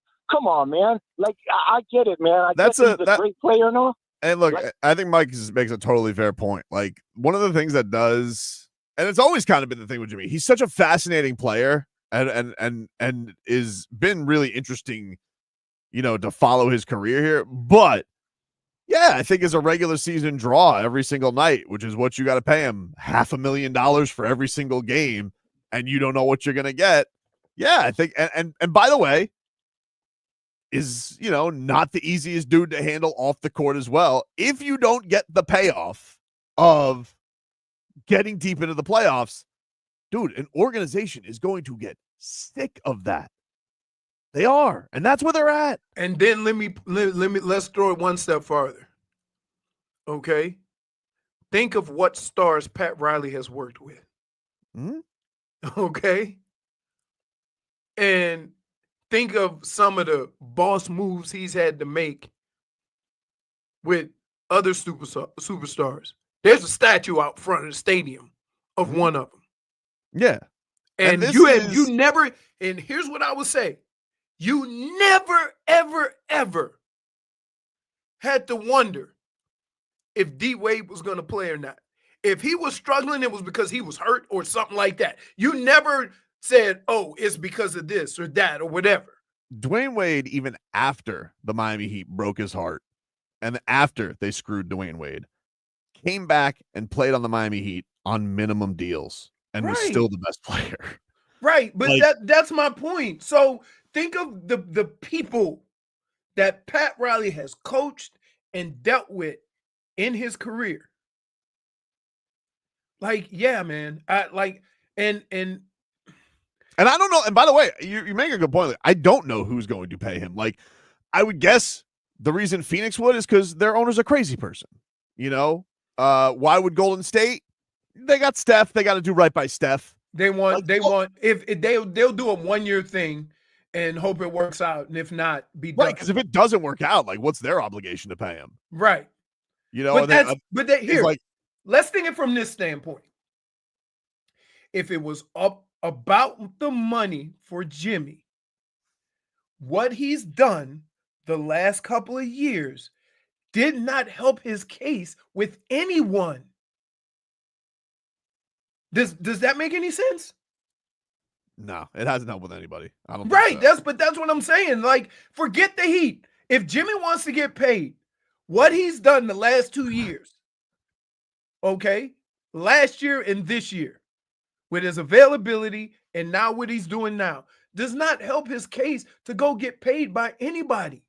Ryan says, I feel bad for the people hired to run his coffee shop. They can't feel good about their job security this morning. Nah, that coffee shop's not going anywhere, dude.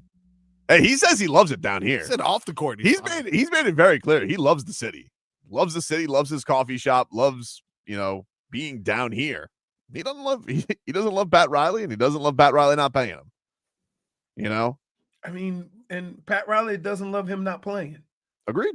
So, like, if this sounds like tipping for bad service. Ooh, like tipping at curbside, like pre-tipping. Or pre-tipping, right? Like, I'm not saying that Jimmy's not worth the money. Here's what I'm saying. From Pat Riley's perspective, if he were to give money based on what he thinks he's going to get the next year or two, say the last year's a throwaway year, the next year, okay? Can you say, without a doubt, if I'm going to give an additional $40 million to this player, is what I'm seeing now going to change, or am I overpaying for something that I'm not getting now? You understand what I'm saying? Like, that's a hard pill to swallow right there for me, is that I got on you with this for the last couple of years. Mm-hmm. Talking about wait till January, playoff Jimmy. I'm like, Jimmy's getting older. Like, you can't just turn it on like that. We went at this all the time. Now, you want us to do it for next year. Not even this year. He hasn't turned it up this year yet. He has not. And you want to get paid and say, if we pay, we're going to turn it around next year or the end of this year. No. Stop it.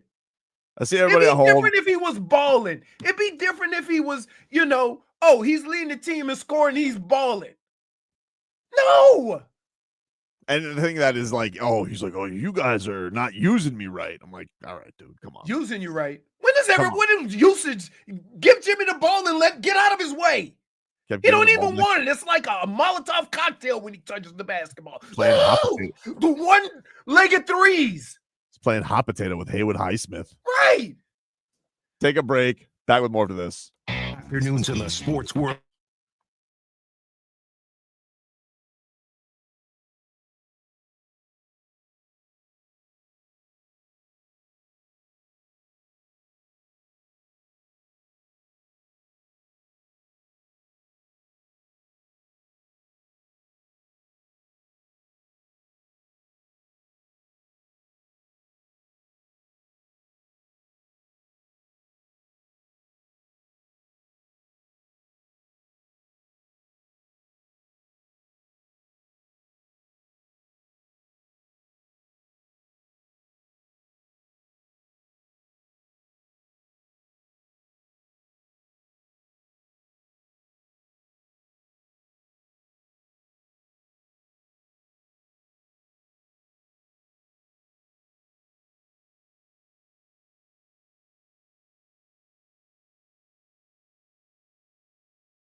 What's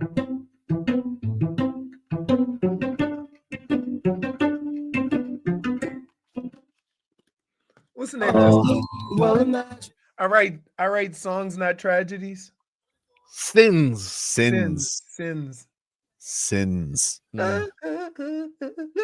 Headlines brought to you by Doral Kia. Doral Kia, choose from over 500 new Kia miles in inventory at the Sportage, Sorrento, and Telluride. Remember, when it comes to Kia, the great deals, they're at Doral Kia. So this whole day has, you know what this reminds me of? What?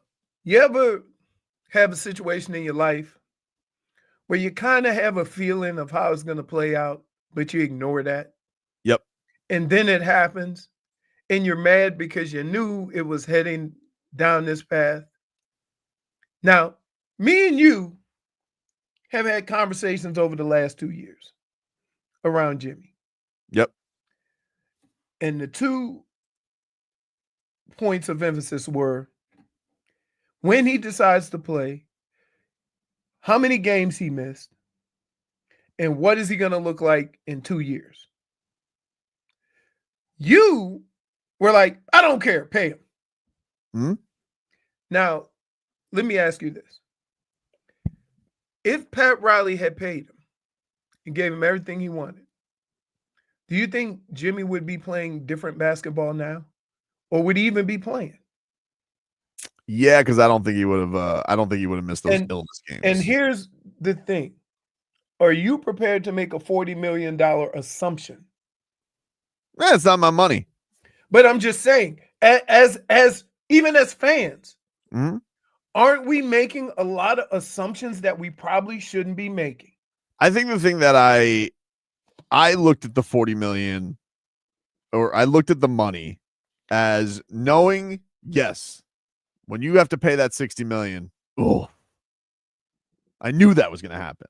But I did that almost as like the insurance of, can I get the last good out of this? Can this actually make something? Will there be another move? If you do it, he will ball out this year. This year, next year, we'll see. You know, even though you haven't seen it. But no, I haven't seen it.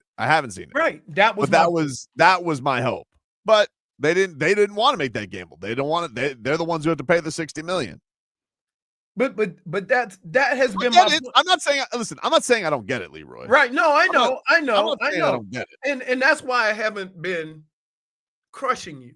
Yeah, I'm not saying because I know for a fact your whole point was I like Jimmy, let's pay him. I know it's not my money.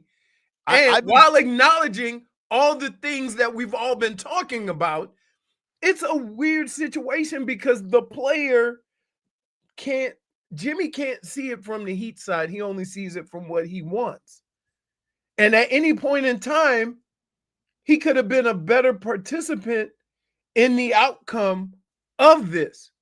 Yeah. That's my whole thing is, if you wanted this to play out differently, you could have made it play out differently.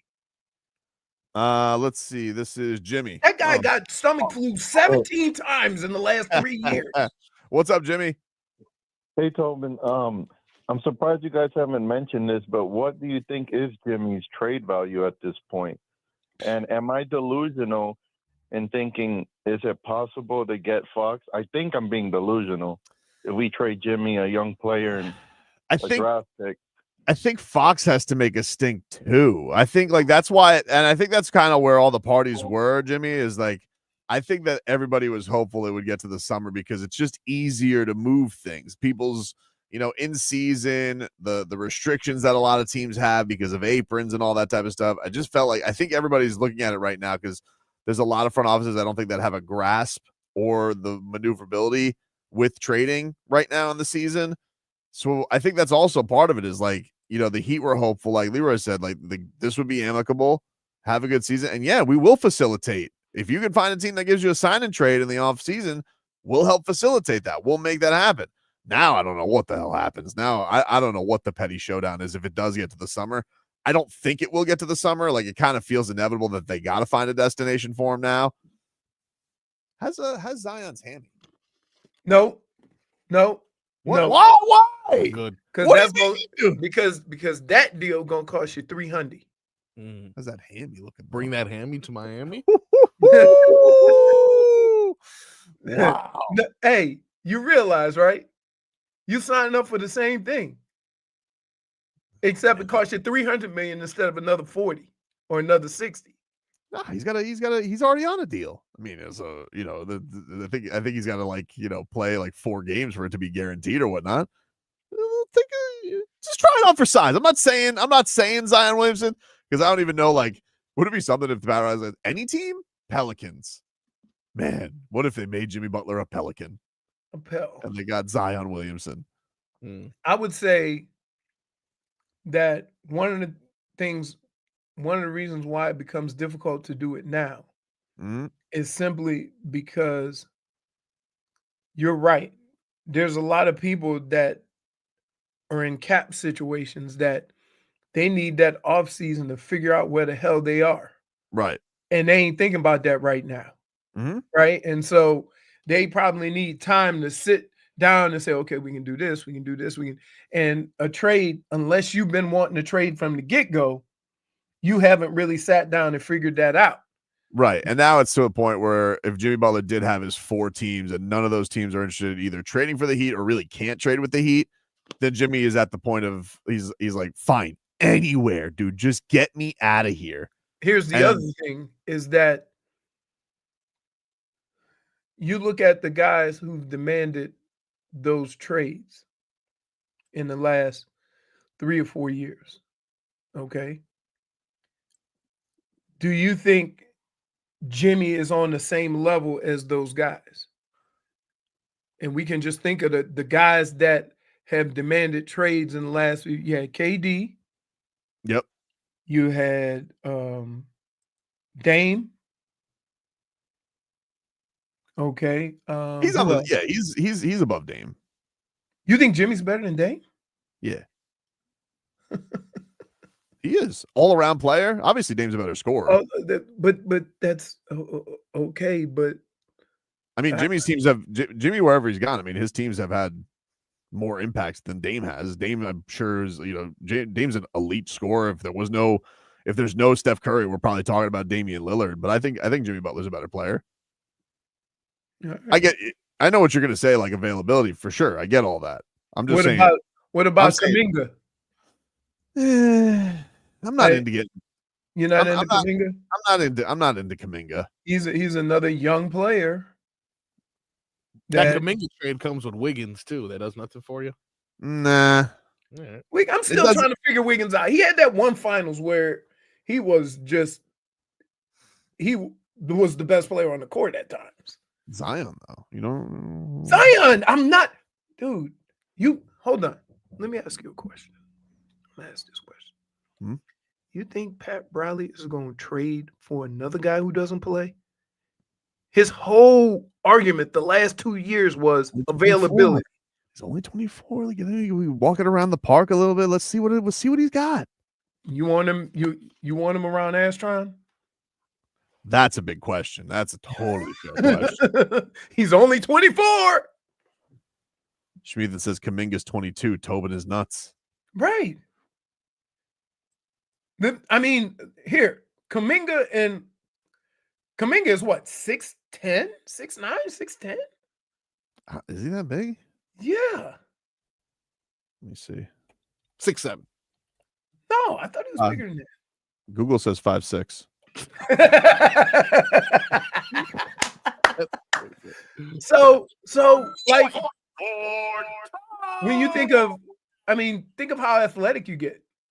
He's very athletic. Kuminga, Bam, Kel'el, Nico. Good last night. Right? Like I'm just spitballing here. Too, is like if this all ends and I'm ready to close the window on things. I really like these young guys. I like watching them. My most enjoyable part right now is Kuminga and then take Wiggins. I'm like, gotta take Wiggins. I guess you get to make the money match. Kuminga ain't signed that money yet. Yeah, them's the rules, I guess. Right. So like, that seems like both teams are happy. Zion is a Duke guy. Mickey Harrison and Nick, they love the Duke guys. I'm just saying, like that. I mean, there's teams that want Jimmy. Golden State wants Jimmy. Mm-hmm. So God, Kuminga, I'm gonna be furious if they win the championship with him. No, I wouldn't be. I mean, they're not gonna win the championship. Because with him, here's the deal. If they Here's did. the deal. You weren't gonna win it with Jimmy. That's fair. So to say that, oh, somebody else, they're in a different place than you. They always get the one up on us, though, dude. Again, that sounds like a good trade. You give Bob, me Wiggins. You give me Wiggins and Kuminga. I give you Jimmy Butler. Yo. And throw in. What's up, Bob? Hi, how are you? Listen, I mean, everybody's forgetting about Jimmy is that he has never even played 60 games on average since he's been here. He's played 58, 52, 57, 64, 60, and he's already missed 10 games this year. And this last year, he asked him to improve his game or maybe participate more. You're telling it that you're going to give this guy $60 million for 60 games? That's $1 million a game. That's elite money. He's not worth it. And let's look at his history. He's been the same thing in Chicago. He wore his welcome out. He did it with Minnesota. He did it with Philadelphia. Now it's Miami Heat turn. What I would do, I send him to Utah Jazz. Let me see if his social activities works in the Utah Mormon territory, because he's not worth the effort. He's just asking too much. And it's like a crybaby. Oh, I didn't get my $112 million. The master says, listen, you're not in the playoff. Keep your mouth shut. He was right. And he keeps running his mouth. And listen, other owners will think, listen, if they gave me a six-pack right now for him and dumped the $52 million, I'll take it, because his worries will come from me. I think they should put Bob in the negotiations. Oh, you can't get But, yeah, so, and here's what I think's happening right now. Tate South says that guy's name is not Bob. I'm gonna say this, and I would say, Tobin, we have been, playoff Jimmy, trade deadline Jimmy, January Jimmy, for the last 3 years. Agreed. And it's old. And now we're to the point where, like, we're getting put in a bunch of terrible situations during the season, hoping that Jimmy basically bails the team out. And then if something actually happens in those months, we're SOL. And I think I think everybody is starting to come to the realization that you need something more consistent throughout the season. I mean, and that's just it. My other thing is with the young players. How is this affecting the development of the other guys? Like, a perfect example, how many times did Tyler shoot last night? I think 12. What is Tyler, like, the way he's been playing, and the only thing that changed was Jimmy started playing again. Yep. So, and it took him basically until the fourth quarter. That's why, like, when I heard that whole usage thing, I'm like, no, dude. Like, if Tyler Herro was sitting there and he was shooting the lights out or trying to shoot up a bunch of shots, like, I would have heard you. Like, he was at like 8 attempts by halftime. I don't know what you're talking about. Right. It was so patently obvious. That's the other thing. At what point do you think of the long-term effects of all these other players, of all these other guys? Because, I mean, Tyler basically said it's exhausting. Yeah. You don't know it's exhausting. And think about when Tyler was on the trade block the last few years. Never made a stink. Right. I give him credit for that. Right. Like, and so I don't know how else you can handle this without handling it quickly, because now it's starting to impact everybody else, because Tyler should be shooting 20 shots regardless of who's on the floor. We'll take a break. We got to get some Dolphins news. Tua Back after this. Oof.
Hey, welcome back, everybody. Tobin and Leroy here with you, 560 WQAM. Hey, Leroy, can we get a weather update? Sure can. Hello, Jennifer. Hello, Jennifer. Weather update brought to you by the Demesman and Dover Law Firm, youraccidentattorneys.com. Free consultations 24/7. Call up 866-954-MORE. All right, we got mostly sunny skies. We got a little high clouds, doesn't look like any rain. Winds are nothing. 5 miles an hour tops. I'm gonna guess they're starting to come. They're coming out of the north. We'll go say northeast. I see a plane turning to the west. And I would say it's about 75 degrees. How you do, Froggy? Great. He did great indeed. 77 degrees right now. He's right. The winds are low, somewhere between 5 to 10 miles per hour. Out of the northwest, expected low today is 56. Yeah. There is one dark and stormy cloud above Casey Center, though. You didn't mention that one. Not mention that one. Raining my tears. Don't cry. Don't cry. You can't cry. You're the one that started. I didn't start anything. Oh, you helped though. You're not allowed to cry. Can it just be like the old saying of "Don't cry because it's over, smile because it happened"? Never heard that before. No, it's a saying, dude. People say it. We got Twitter beef going on right now too between Jimmy's. I guess you call this guy his camp. His friend Ernie the Man. Hold on. We have Bernie and we have Ernie. Bernie and Ernie, yeah. Okay. He comments on Barry Jackson saying the Butler camp is telling people the Heat threatened to suspend him. Heat insists that's BS, never happened. Ernie the Man says, here comes the lies to make someone out to be the bad guy. Where's your integrity in reporting, Barry? Do you just put out what they tell you to put out, even though you know they are lies? Haven't you been lying enough during this whole process? You know what, though, dude? Barry Jackson comes back because you don't come at the buzz. You come at the buzz. Whoa! You best not miss. Yeah. Hey, moron. I presented both sides. That's what journalists do. I didn't guess who was telling the truth and who was lying. Go back in your jock-sniffing hole instead of questioning the integrity of a multi-time winner of Sports Writer of the Year. Have a nice day. Spicy. Yo, the start with hey. To start with hey moron is very Barry Jackson. Really though, Barry kind of has a point. Bernie, Ernie, Bert, and the rest of the Sesame Street have no business talking at this point because anything they said has been misleading lies. I think the person who probably lied the most was Jimmy's agent calling Shams a liar. Yeah, pretty much. I think if anybody's going to be called a liar on Twitter, and I bet he doesn't say anything about that. Nah. What do we and someone agents have to do? Look at Bernie. He's like, he got him. Oh man. Tua Tagovailoa, Leroy, Mike McDaniel, unsurprisingly saying that he is very unlikely to play. Snoop Huntley, this is your mission. Can you deliver the Miami Dolphins to the postseason against a Jets team that is also dealing with a ton of chaos? Who gets the award for chaos of most chaotic team right now? The Heat or the Jets? The Jets.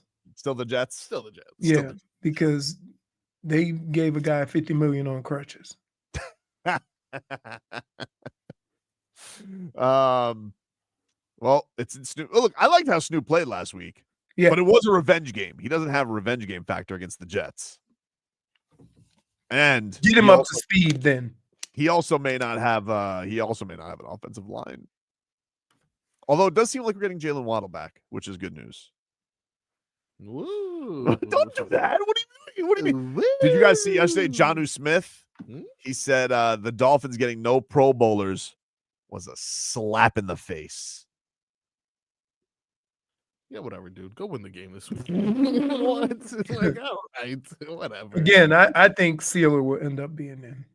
Sealer, Jonnu probably deserved it. His numbers compared to old Swifty over there. Keep in mind that the fan voting is only a third of it.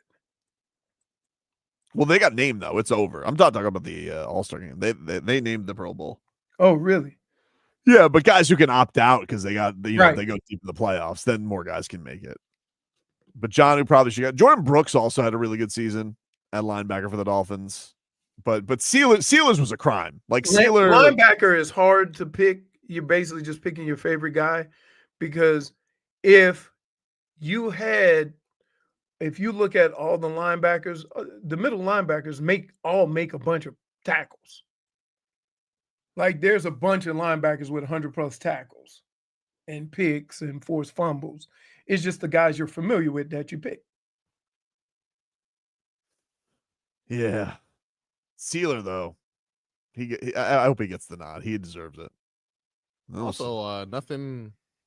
I know the defense is giving up a lot of points, but I mean, Jalen Ramsey is still Jalen Ramsey, right? Well, yeah, they had a top 3 defense this season, but it was such an odd thing because, like, they don't have a 20 sack performer. They don't pick the ball off. True. They were just. How the hell did they do that? I don't know. Anthony Weaver's a magician. I think that's how it happened. I don't know. He paid the stat guys off because I don't know how. It didn't seem like a top 3 defense. Did it? Am I tripping? I don't know. Like the worst performance they had by far was Green Bay. That was that was bad. Yeah. Now that I think about it, I can't remember too many performances where I'm like, it was on the defense. I do remember a lot of times where the defense was holding on and the offense never helped them. Well, that still means your defense is good. Yeah, that's what I'm saying. I guess like we're sitting here looking at, and a lot of people look at the defense and put it around wins and losses. But think of where your team would be if that defense wasn't keeping you in all these games. Wallaby Wallace says the Canes had a top 25 defense. Stats lie. Okay. No, they didn't. No, they didn't. No, they didn't. I think they did. No way. I think they statistically did. No way. There is no way. That didn't feel like a top. Like they got carved up like a holiday ham.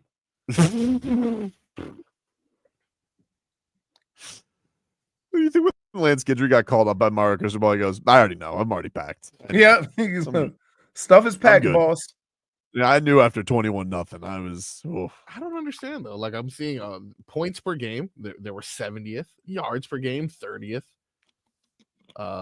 Maybe before. Maybe they were like top 25 going into like Syracuse or something like that. Okay, you know what? I think the discrepancy is like the defensive rushing. Oh wow, 12th.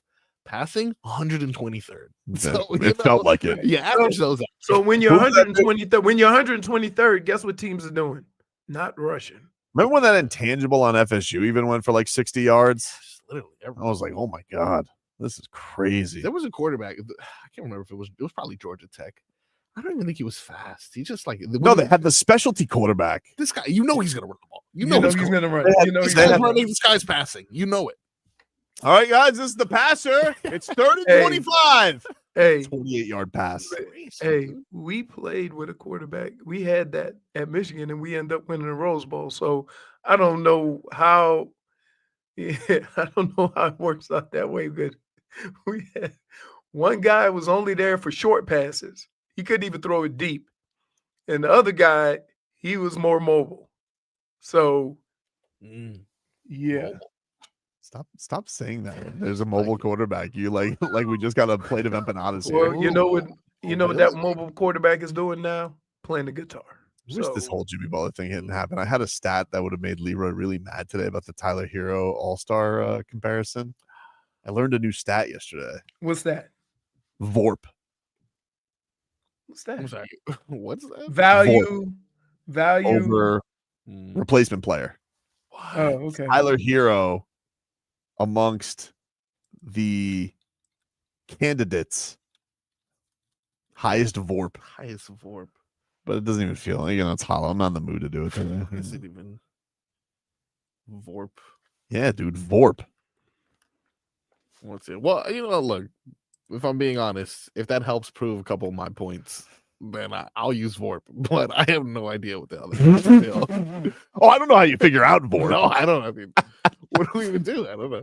But if I'm like, look at that Vorp on Keyshawn Johnson, then I would expect you to respect that. We'll take a break. Back with more for this.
Oh, you fancy, huh? You fancy, huh?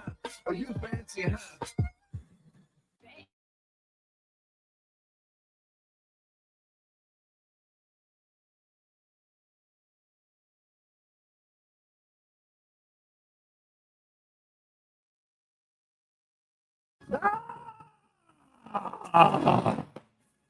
It is time, ladies and gentlemen, to tickle Leroy's fancy. My fancy is tickled. Although he's not here. I don't know where he went. I don't know.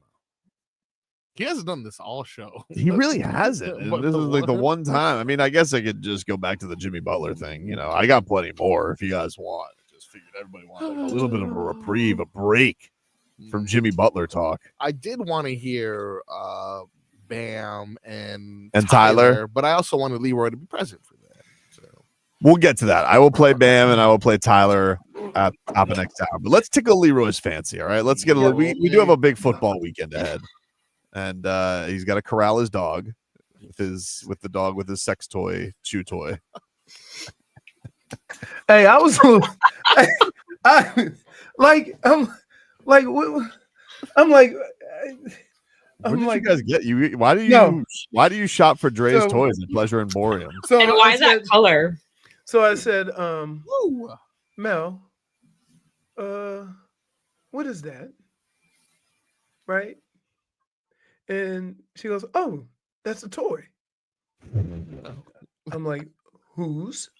The fact that you had to ask who? Well, because I took the picture and I'm like, I can't be the only one, right? Because Well, you weren't the only one, but then Marco's completely right, missed like the reason why that picture was taken. Marco's like, I hate you. What was that all about? I was so sorry. Your toe looks like it requested a trade. Oh God. To the other foot?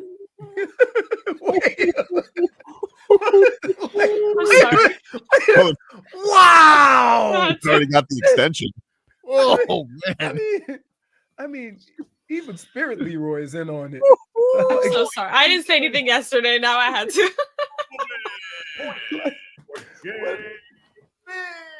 All right, let's get to it, Leroy. On Saturday, old Browns versus new Browns versus Browns. The Browns against the Ravens at 4:30. Baltimore is a holy crap. 20-point favorite over Cleveland. 4:30 on Saturday. Tickle your fancy? No. Whoa. At 8 o'clock. Big game, right? It's the whole AFC North plays. Yep. Cincinnati Bengals visit the Pittsburgh Steelers. Cincinnati minus 2.5 on the road. Take your fancy? Yeah, that's crazy, My right? fancy is tickled. Like Cincinnati. Okay, the comments are gonna derail this show. Hide the comments, Leroy. I'm sorry. That- I won't post just- them anymore. Ethan Schmolder says Leroy's big toe Euro stepping to his other toes.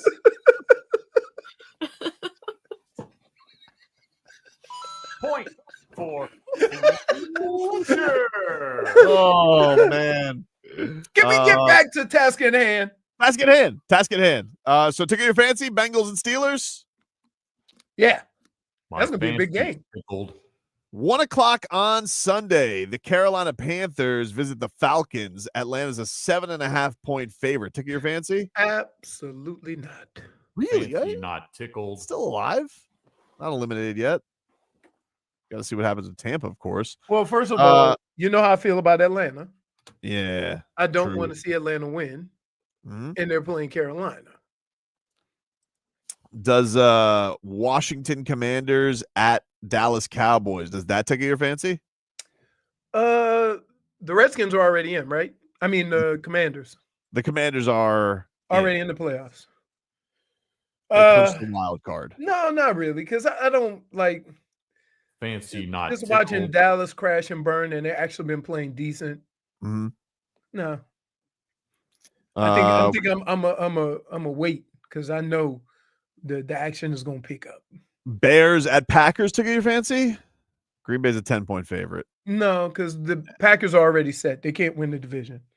Got some stinkers coming up here. Texans and Titans take your fancy? No, Texans are already. They won the division. They're good. Right. They're Fancy done. not tickled. Jaguars at Colts. Ridiculous question. Yeah. Jaguars. 2 Pro Bowlers. Fancy not tickled. The 2 Pro Bowl Jaguars. The tanking Bills, or not the tanking, the resting Bills against the Patriots take your fancy? No, it's still going to be a bloodbath. Does Giants Fancy not tickled. Giants Eagles tickle your fancy? Yes. I want to see Saquon get the record. Fair. They're sitting him. No, are they? They are. I have him on my fantasy team. Don't know why I'm still playing. They're this week. really sitting him? They're sitting him. Yeah. Really? He's projected to have 0 points. Wow. See. Wow. How many yards? He's got over 2,000, right? Yeah, he's got 2,005 right now. 2,000. So he would just need 100 yards. Yeah, I'll it give says him- ESPN a day ago, Barkley at peace with sitting out on cusp of mark. Wow. Yeah, Barkley. I don't know if I could do it. If that happened with Tyreek Hill, if Tyreek Hill was within the 2,000, but the Dolphins, ridiculous scenario, actually clinched clinched the home playoff game, would you want them to sit him? I don't know. It's a different animal. You get so many. Him running sprints is different than the pounding that Saquon. True. Keep in mind, like you get most of your yards on 5 runs. Man, he's 101 yards away though. You can't even. Hey, give him a half. but here, 5. That's here. Think about this, Tobin. Running backs get most of their yards on like 5 or 6 runs. True. All the other stuff is just pain, crash and burn. 4 yards, 3 yards, 1 yard, then boom, 40. All right, at 1:00, Leroy, the final 1:00 game. The Saints visit the Buccaneers, who have to clinch. Thank God they're visiting division with a win. Take your fancy. I don't know if the city could take any more. Yeah, Yeah. Tampa Bay's a 14-point favorite. No, like the Saints are like when my Fancy team, not my tickled. home team used to be like you could always shoot them in for some action, right? And they got good players. The old Derek Carr experiment. Now we got to play with Ratliff. Isn't it Rattler? Rattler, even worse because he has no bite. 425, obviously a game we care about very much. Carson Wentz and his Kansas City Chiefs visit the Denver Broncos. Denver is a 10.5-point favorite at home. Tickle your fancy? I'm chili peppering Kansas City. My fancy is tickled. When you talk about culture, right? And you talk about the way people play, they ain't gonna let themselves lose by 10. No chance. But can they win to help it does tickle my fancy. I think they can still win. My fancy is I mean, tickled. think about this. We are talking about a team who, with all their stars, played all these ridiculously close games anyway.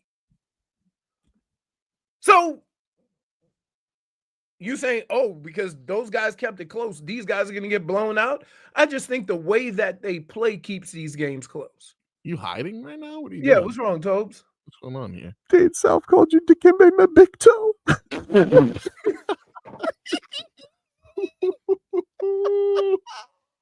Point for Twitcher. I haven't stopped and I haven't been posting comments because I don't want to distract you. Hey, I don't need that. I do not. Oh, okay. Okay. Okay. You had to hide? It was that good? You had to hide?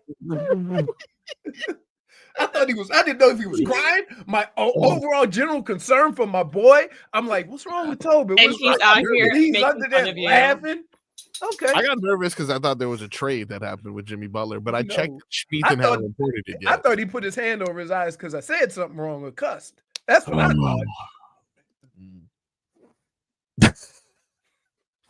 425, the Chargers visit the Raiders. Tickle your fancy? The Chargers visit the Raiders. No. Seahawks visit the Rams. Tickle your fancy? Oh, that's a good game, right? Isn't that for the division? Yes, I believe it is. Ooh. My fancy is tickled. I lost my standings. You laughing at the Kim. Hey, we don't look. You hit it and you go. Sorry. Okay, we don't need to sit here and harp on it and sit here and hey, enough. 425. The 49ers and Cardinals. Take your fancy? It shouldn't. No. Fancy, not No. tickled. They're Finally, doing a lot. They're doing. You notice the last week is all division games. all right? divisions. All divisions. Yeah, that's pretty cool. 425. The Miami Dolphins visit the New York Jets. Tickle your fancy? Yeah, I'm good. Yep, I'll be all in on that. I'm gonna watch. Fancy is tickled. I still think no, not a good one, menu. Mean Toe Green. Not a good. Leroy's trying to hold it. Oh man. Fuck. These are getting personal. Hey, hey, Marcos, this is your fault. I'm showing a picture of a dog and what? Of a dog toy. A dog toy. I mean, 820. never again. I'm not sharing any of my. No, never again. No. The Vikings for the Lions. Yes, that's the game of the week right there. With the week right For there. the division, for the bye. One seater wild card. Wow. So you go from 1 to 5. Is tickled. Yep. Play all your games at home or play all of them on the road. 14 win wild card team. I think the last time it happened was 93 with the Cowboys and the Eagles. I heard that this morning on Joe Rose. I did not. Wow. I did not find this stat myself. Who said that? Baldy? Hey, is the toe jokes not enough? Oh, we'll take a break. Back with more shenanigans on the other side. I seem like it's all one-sided.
I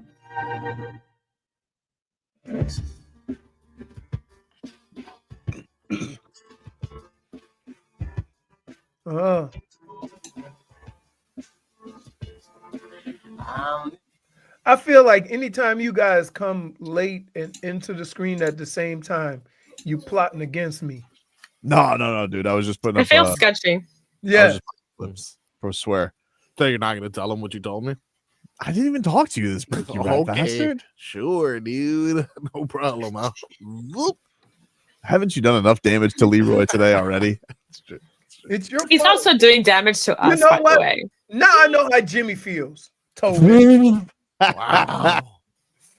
You guys say I don't play hard enough? If everybody had just looked at the picture and not zoomed in, which I didn't even know was possible, and then he did Leroy.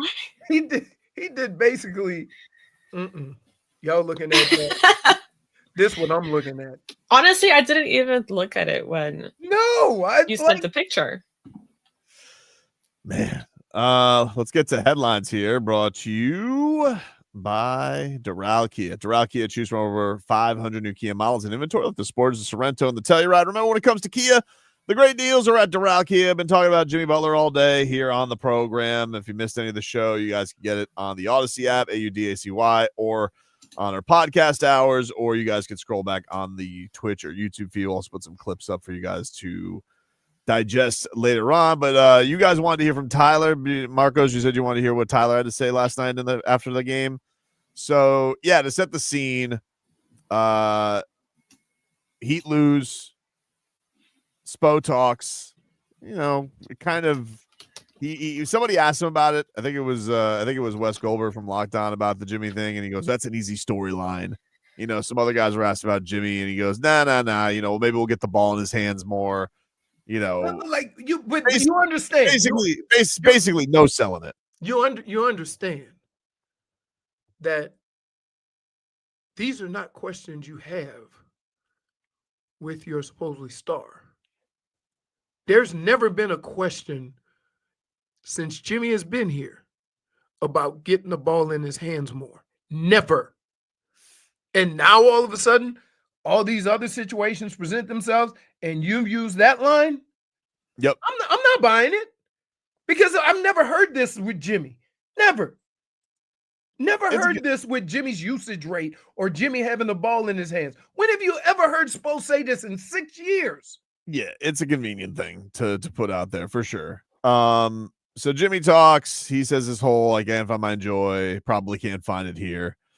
So then Tyler, is speaking to the media afterwards. And here was Boy Wonder in the locker room afterwards answering his deal with his very bright orange glasses. Game itself, and defensively you have been so much better consistently, and then tonight happens. What changed tonight that all of a sudden the Pacers got out there with the assists, with the shooting percentage and everything? I think just a lack of urgency, lack of focus, a bunch of things combined. Yeah. After the game, Jimmy said he feels that the way he's being cast and used on this team, he can't be his best self, and that he might never be able to regain his joy. He knows playing some here. BS. For someone in the locker room who's been with him for such a long ride now in your 6 years, what's your reaction when someone says something like that in a post-game interview? I don't even know. Surprised by that? Not really. What he just said. So I don't know. We all trying to find joy in it at the same time. So we'll see. What do you think could change to get him more involved? Never get a call back from Jay-Z again. I'm not sure. I have no clue. I'm not the coach. We try to get him involved, I thought. We'll see. Have you felt that in the locker room? What he was talking about post-game, lack of joy, not feeling like he wasn't involved in the offense? I feel like the vibes are great. I don't know. Vibes are great to me. I'm about to enjoy my night. All right, thank you. Thanks, Tom. It's getting hot in here. I like that. So wow, Wow. But here's the deal. Hmm? Like, you could tell by the way the questions and the answers were gonna go based on the first question. Yep. When he smiled and go, "Are you bleeping kidding me?" That was a slow smirk. Right. That was devious. Hey. Yeah. D-Sizzle It doesn't said it- help that Hey, there's a question mark D-Sizzle- on his chest. Yeah, D-Sizzle said it perfectly. Tyler, like, thank God I'm not in those trade rumors. Right? See what it felt like, Jimmy? But Jimmy ain't in trade rumors. I think he wants to be in trade rumors. Right. Keeps drumming up his own trade rumors. But, like, I would say this. Jimmy is not going to put pressure on Pat Riley to do anything. But Pat Riley is going to look in this locker room and see how the guys are responding to it. And that's going to affect his decision. And it has to. It really does. Right? We've seen throughout sports, some of your star players, what do they say? It started to affect the way everybody else was playing. How you play a game where you score 100 points, Tyler shoot the ball 12 times? Don't know. You see what I mean? So So it was basically like you played a game, against a team that you really needed to beat. I mean, you're jockeying for position with them in the East. I think that was your third game, so you want to get the jump on them 2 out of 3. And I mean, like, when have you heard that Indiana Pacers team? That team put the clamps on you. That Right. team put it on. That team likes a track meet every single time. They don't like to Right. stop anybody. Right. Right. So I don't know. I just think here's where this team is.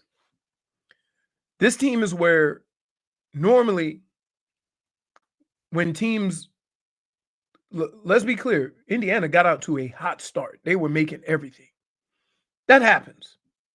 But this team has been through that and have fight and clawed and fought to get back into it rather quickly. Right? Now you see that game last night. And it's like the soul got sucked out of them within the first 7 minutes of the game. Yep. And that never usually happens. So now you ask yourself why? Like, why? You could put it on some of the young players being in there and being a little green, or you can just put it at the young players were in there because, like, yeah, they had no guidance. Fernando says issues in the locker room with Jimmy and Tyler. Man, I'd be surprised by that. I mean, those guys they've seemed pretty tight all year. It was just a couple of weeks ago, they were joking about who's 1A, who's 1B. Jimmy had said in his media that, he wished he was at the melee so he would dive on the floor for Tyler. Even if he was on the bench, he'd get suspended, probably because he wanted to miss a game, but he gets suspended for Tyler Herro. I don't think there's a rift.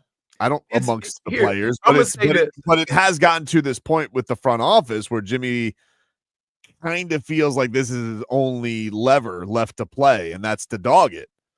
And I don't know how that goes over with your players. You kind of heard Kevin Love in the background there. I don't know if he seemed to have a problem with it or not, but it kind of felt like he did. If he did, they would have went over there. They would have went over there and asked him.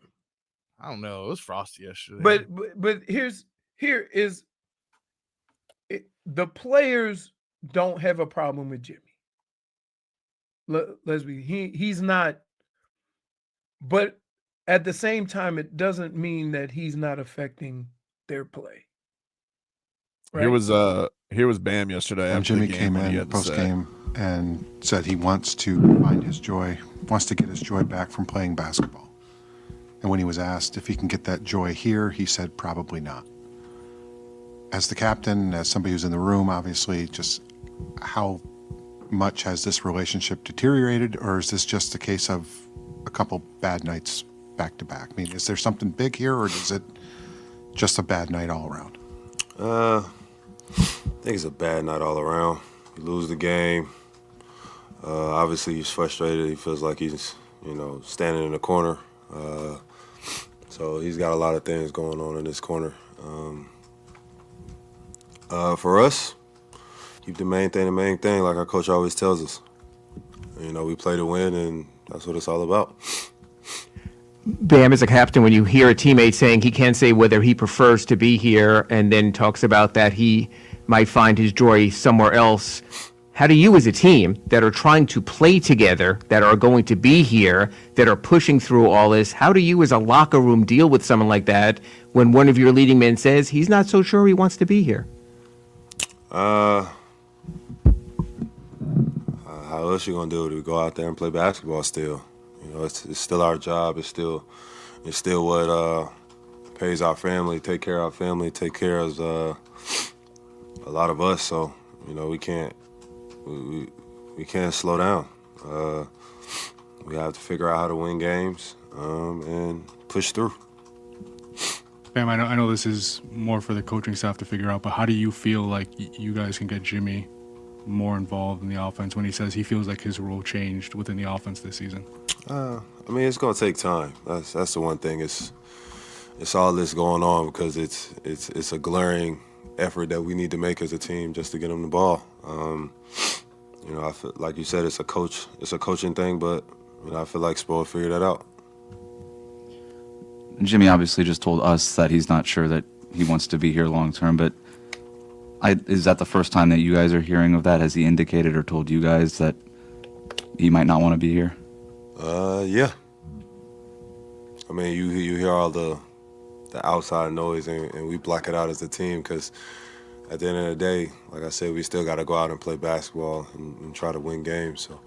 So for us, we let Jimmy, Pat, Spo, we let them handle that situation. And for the rest of us, we still got to go out there and try to compete and win games.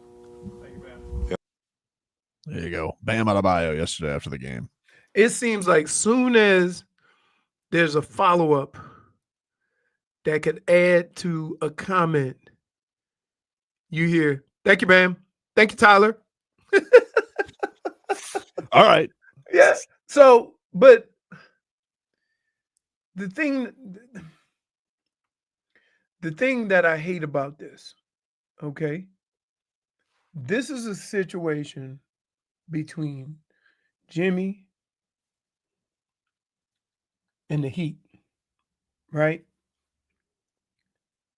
But it's affecting Bam, Tyler, Jaime, Kel'el, Caleb, all these other Jovic, right? Is affecting these guys. At what point is the franchise or the organization gonna have to look at it that way? That, hey, you gotta Pat, do something because otherwise we throwing the season away. And just look, we'll deal with the ramifications of it.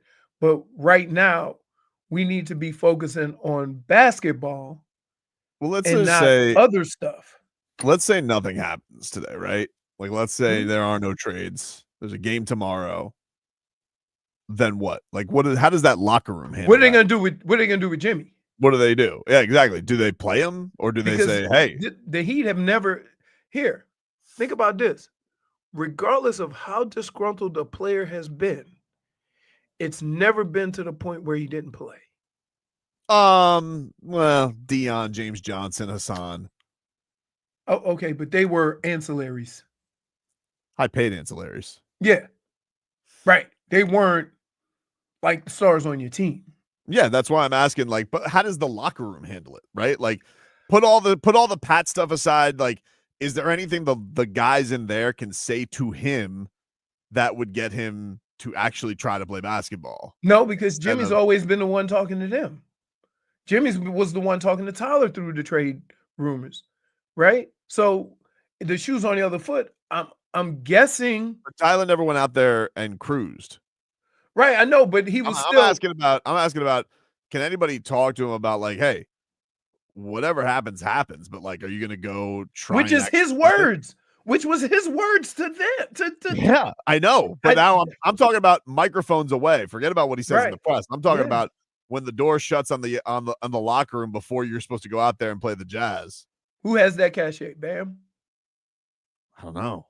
See, Kevin, that's Cam? that's it. When your leader, right? I think Nico has to say it with tears in his eyes. No, dude, this ain't a Lifetime movie. I think that's what has to happen. What are Maybe you doing? Gogi can come back, make a speech. Yo, you think Gogi walks in and Yeah. like we gather around the locker room That, and he goes, that's not. If I'm honest, Very You Hallmark. think you honestly think that Jimmy will fall for that? I don't know.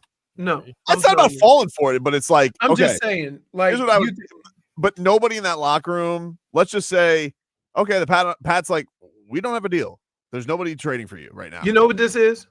This is the equivalent to, you ever play what's the game with the ball? Roulette? Yes. They spun the ball, right? The ball's coming to a stop. No more bets. That's where we are right now.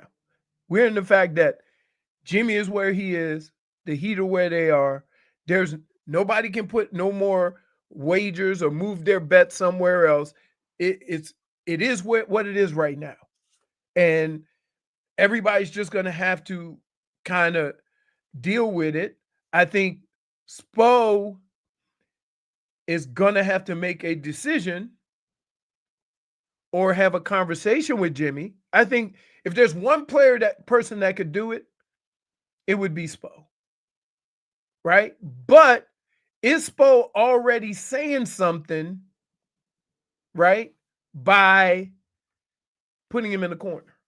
I don't think it is a Spo thing, though. I feel like it has to be one of the guys in the locker room because I feel like Spo's probably had those talks. I feel like Then Spo's who does probably he the one. respect? Who? Because so know. far, Damn, as maybe long as Cam. Jimmy's been here, Jimmy's been on the other side of this, talking that's what a everybody captain- else through it.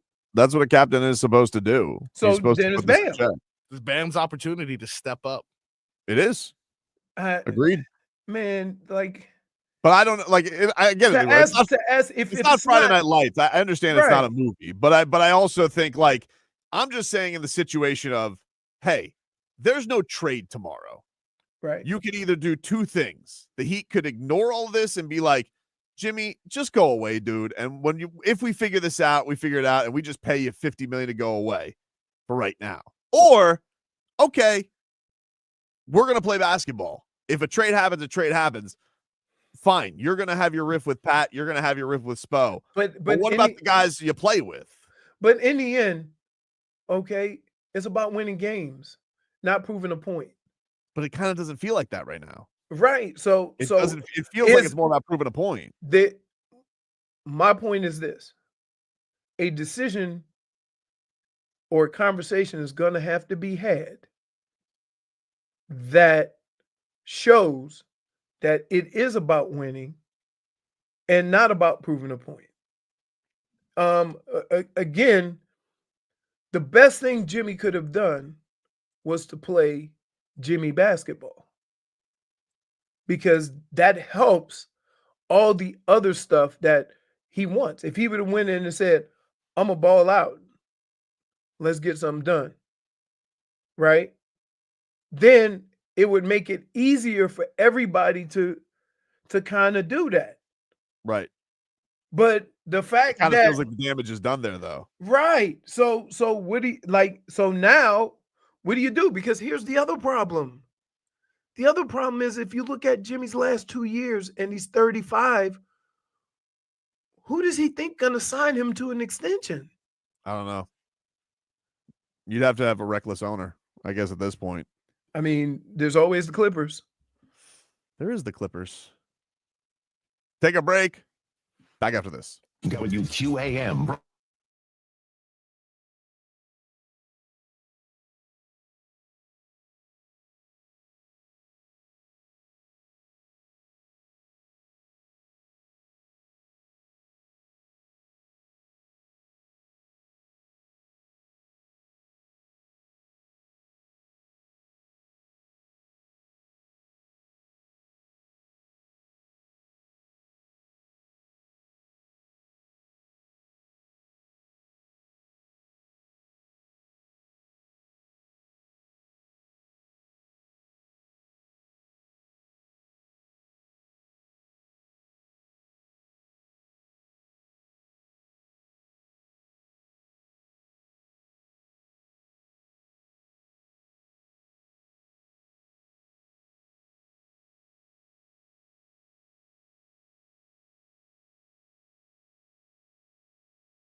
Welcome back, everybody. Quick segment here. We will get to "You're Dead to Me." This whole day might be dead to me. You're dead to me. Not a great place right now. Did you guys see yesterday as we left? Zach Lowe had like this tweet. Oh yeah. It was very ominous where he goes, "Just watched Heat Pels, and let's just say I'm very curious to watch the Heat the next few games." Yeah. And then after the game, he goes, "Yup." It sucks. I'm not used to this feeling from the Heat. I'm used to this feeling from the Dolphins. I'm used to, because we discussed it. Hey, he was just, warming back up to the team. Wait till you see what he does against the Pacers. Usually it's the Dolphins. Like, wait till you see this is a big moment. They need to win this game. Same way Jimmy Butler needed to prove to us that was just a one-off game. And ultimately, the Dolphins always on prime time fail me. And this time, when I expected him to give it his best effort, needless to say, he did not. Did Zeus, did Dre give his best effort killing an iguana today? Oh my goodness. Animal. He was so happy. He was like prancing. He was so, like, get that out of your mouth. Ew. He's like, Dolphins, they'll be without Kendall Lamb. It said on this is from Joe Shadd of the Palm Beach Post. He said on social media he had a disc bulging into a nerve, causing his left side to go numb. Yep, I know what that feels like. Ooh. Just gotta sleep with something in between your legs. That'll fix that right up. One of those pillows. Really? Yeah. Or I don't like the way you said that. Come on. Now you want to talk about dead foot? Just a minute, dead side. You ever had a bulging disc? Yeah. And that made you go numb? Is that why you had to hang upside down? To stretch out. Yeah, to stretch everything. Oh God, nice. I still do it every day. Sometimes Leroy just hangs in his garage. I am the bat. I want one of those. I just don't have Hey, space. can I tell You walk you? into the garage Periodically, I'll be laying back, like just relaxing, trying to get into my Zen mode. Yeah. And all of a sudden, one of those curly tail lizards will run by. They're not little anymore. That's the sad part. It's about this big. How do you get yourself back up? Do you do like a crunch? Like, how do you? Yeah. Really? Is that how it goes? You just It's crunch like and put the weight in front of you, and it just Okay. rises up. Really, Toby? Have you ever Clearly, you've done nothing. Clearly, I've he never, can't. I've never hung upside down. I'm not a bat. It's good for you. All They right. say it's good for it. You've Like never had to a call, lot like, of things. Never got stuck. Big spoon. No, I could pull you. You know they have the thing that is sitting on. You can pull yourself up. I've never really examined it. I've never like I given think it you a should just show look us at- one day. No, he just walks by it and goes, "Not for me." maybe at the Super Bowl party. The Super Okay. Bowl watch. Maybe I'll A little demo. do a little hang. I have to extend it a little bit That's fair. because there's It's a capacity weight. it goes height. No, it's not capacity. It's height. Okay. So if you don't want your head hanging out over the Is Tobin taller than you? little bit, A wee bit. wee bit. I never noticed. I always know when somebody else tried to get on it. I got that scataboo. 5'6" every time I look it up. Somebody said scatter toe. Like, dude, these comments, like, too much. Like, they just don't. They haven't stopped. So who do you got now in this Final Four? Texas, Ohio State, Penn State, Notre Dame. So Ohio State is playing Texas. Yep. And Penn State is playing Notre Dame. Isn't that funny? Everybody talk about the SEC. The Big Ten got two teams. No, the SEC has one. Yeah, One. Big Ten has two. Yep. Go figure. How about that? Not even a real SEC team, a new SEC team. Right. It's not even a real SEC team. That's right. That's right. And before that, we had three. I would say the way Ohio State's playing, I can't say they can't pick against them. What do we do, Leroy, if we get to the scenario of Notre Dame, Ohio State in the national championship? Do we just not watch? Yeah. Look, when it gets down to it, I would wear a necklace made of Buckeyes before I root for Notre Dame. Wow. That'd be interesting though. Michigan wins it 1 year. Next year, Ohio State wins it. And we still talk about the SEC. Yeah. Ugh. I just think like I'm shocked at how good Notre Dame is because they rarely have played anyone. You want to talk about strength of schedule? So see them playing the way they have was shocking, right? Because they look really good. Mhm. Ohio State had a blip. I guess it was the worst time to have it because Ohio wanted to fire everybody, but now they look really good. Texas is one of those teams that they have the talent, but they play with their food, right? So if you get one of these situations like Oregon got into, where a team just gets out to that big lead, now you're playing catch up. I don't know if they have that Tough ability. spot. Yeah. And then Penn State, I put Penn State and Texas in the same spot.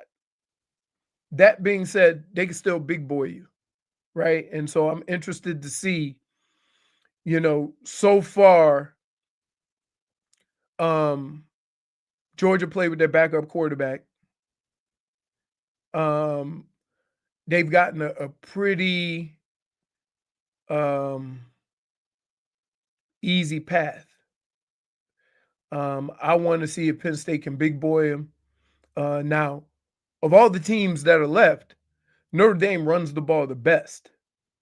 So I want to see Penn State can stop that run because, again, they got the pass rushers, but can you stop the run? Because Notre Dame's got what? One guy's over 1,000, one guy's at 900, and another guy's at 600 or 700.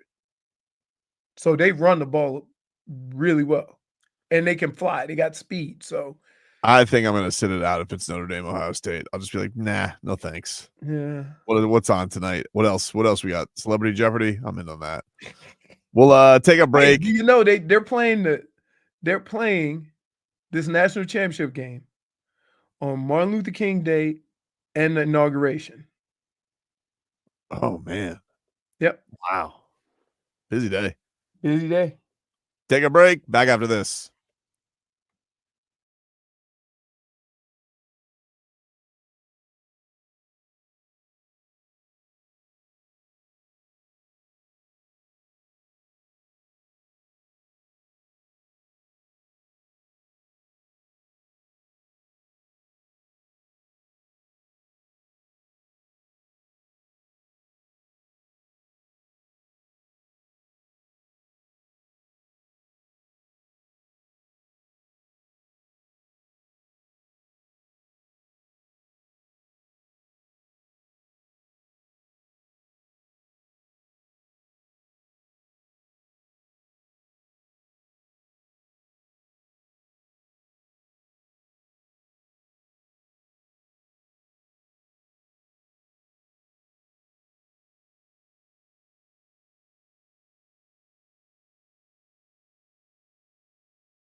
You're dead to me.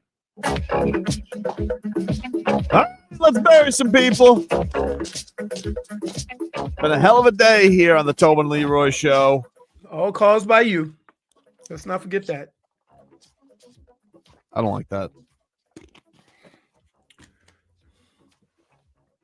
Anyway, I mean, you didn't I don't like it. It's not fair. It's not true. You should have thought about that beforehand. I didn't do anything. Who got You Pat definitely added to it. Yeah. Dude, how did I know? You know, the last time I asked Pat Riley a similar question, it turned into, there's always going to be that asterisk, you know, in a positive direction. How do I know he wasn't going to say that? You know, he hates the Celtics. I didn't know he was going to tell Jimmy Butler, you know, keep your mouth shut. That Jimmy would never forgive him. Here's what's dead to me. Tua injuries. Sick of them. You're dead to me. Tua apparently just speaking to the media. It's from Cam Wolf on Twitter. Tua says the cards fall in the Dolphins' favor. He plans to play in the playoffs. Quote, no ifs, ands, or buts about it. Tua felt he could play last week, but wasn't medically cleared. Quote, hell yeah, I'm frustrated with the injury limiting him in safety to play. I'm just sick of it. I'm tired of it. I'm not mad at Tua. I'm just sick of this always happening. The end of the season, some injury happens and creeps up. I want to see him be able to be that guy. And now I got to watch Snoop Huntley, no disrespect, with the season on the line to play the Jets with hopes that the Wentz wagon could get it done and beat the Broncos. And how am I supposed to know? You know, Tua's just saying there's no ifs, ands. How do I know? Seems like there's a huge but. Otherwise, why wouldn't you be playing? He doesn't know that he's going to be able to play in a week. He doesn't know if he's going to be playing in a week. Right. Anyway, that's who's dead to me. Leroy? My dead to me is people in general, right? Like I see what happened in my home. I see what happened in my I see what happened in my hometown. You're dead to me. Right. And as mad as I've ever been in life, right? Never resort to anything that foolish or that vindictive or that, you know, just that much hate in me to go do that at a moment in time, you know, where people are celebrating, you know, the Sugar Bowl or what have you. And then only to find out it happened again in Vegas where somebody drove a Tesla Cybertruck to the front of a hotel and blew it up. Now, kudos to the Cybertruck that kept most of the explosion inside the truck. Yep. So, but apparently Elon Musk is saying they're refurbishing the truck. We have situations in this country and in this world that, like, man, we got to do better. Like, how did we get to this point to where you be mad at the people that make you mad, right?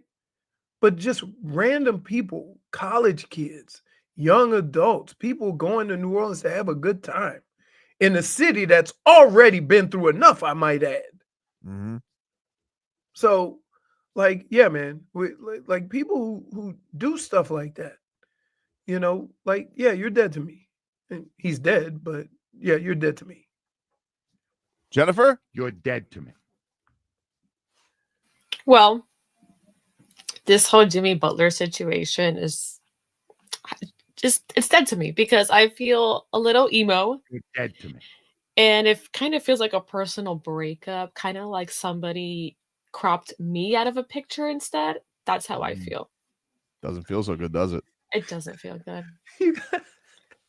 The cropper gets cropped. I got cropped. That's how I feel. Like I got cropped and I don't like it. And I also don't appreciate you not taking any kind of accountability. You know? What accountability? Not hurting Heat Nation and stirring the pot, okay? What did I do? You hurt me.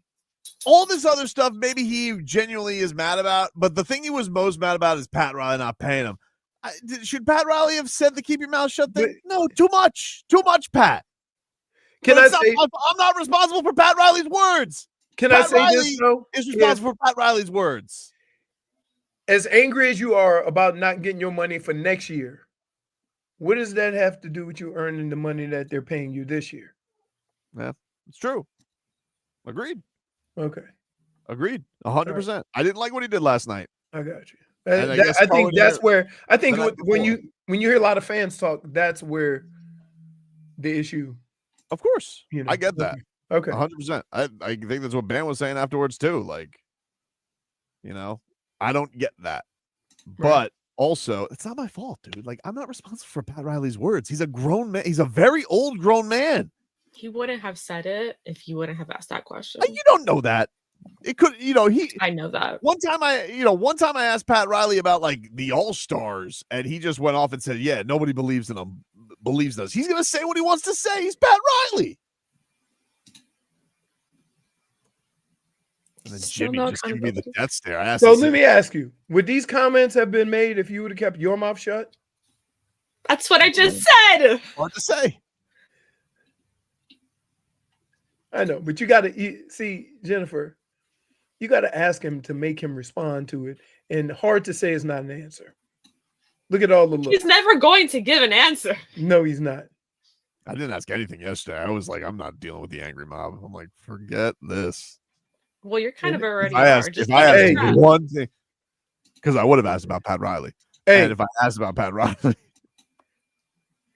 how about now? Bam is going to say something to you next year. What's he going to say? He talk about me. You, Leroy? Yeah, I expect that. Okay, what is he going to say about you? I might give him a heads up on the situations that you have stirred up. This is you. This is you when you go in. This is you going into the locker room after a game where there's turmoil, stirring it up, baby. He's like a hurricane. He's stirring it up. A tornado. Froggy, who's dead to you? Do me a favor, Tobin. Turn down the music. That's you. You have the responsibility. Tobin, turn down the music, please. Thank you. I mean this from the bottom of my heart, dude. I really do. Tobin? Yeah. You stupid mother!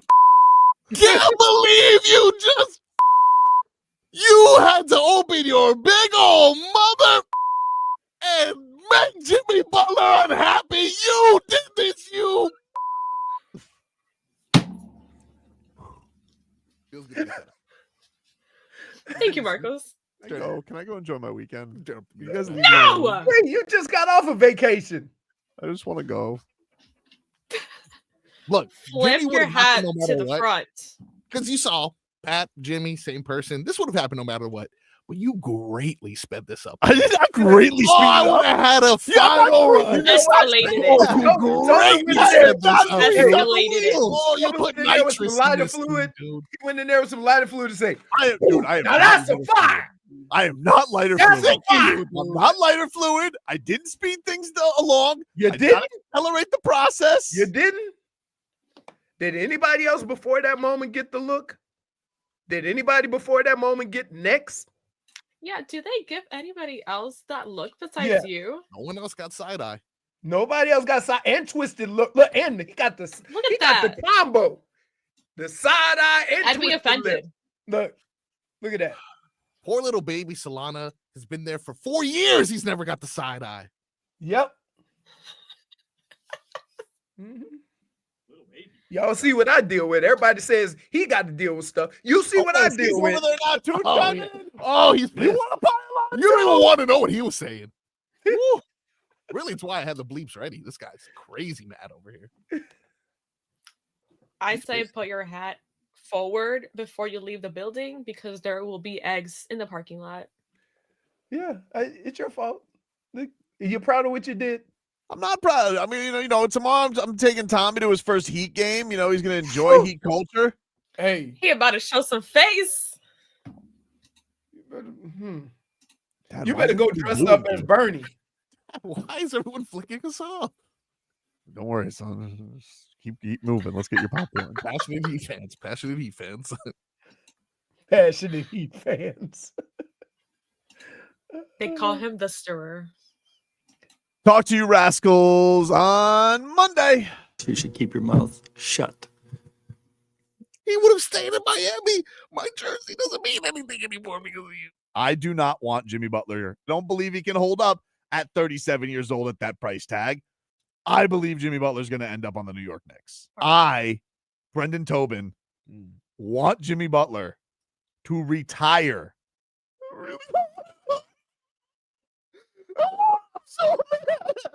Hope you mother have a good day. Afternoons in the sports world are made better by Hawk and Crowder.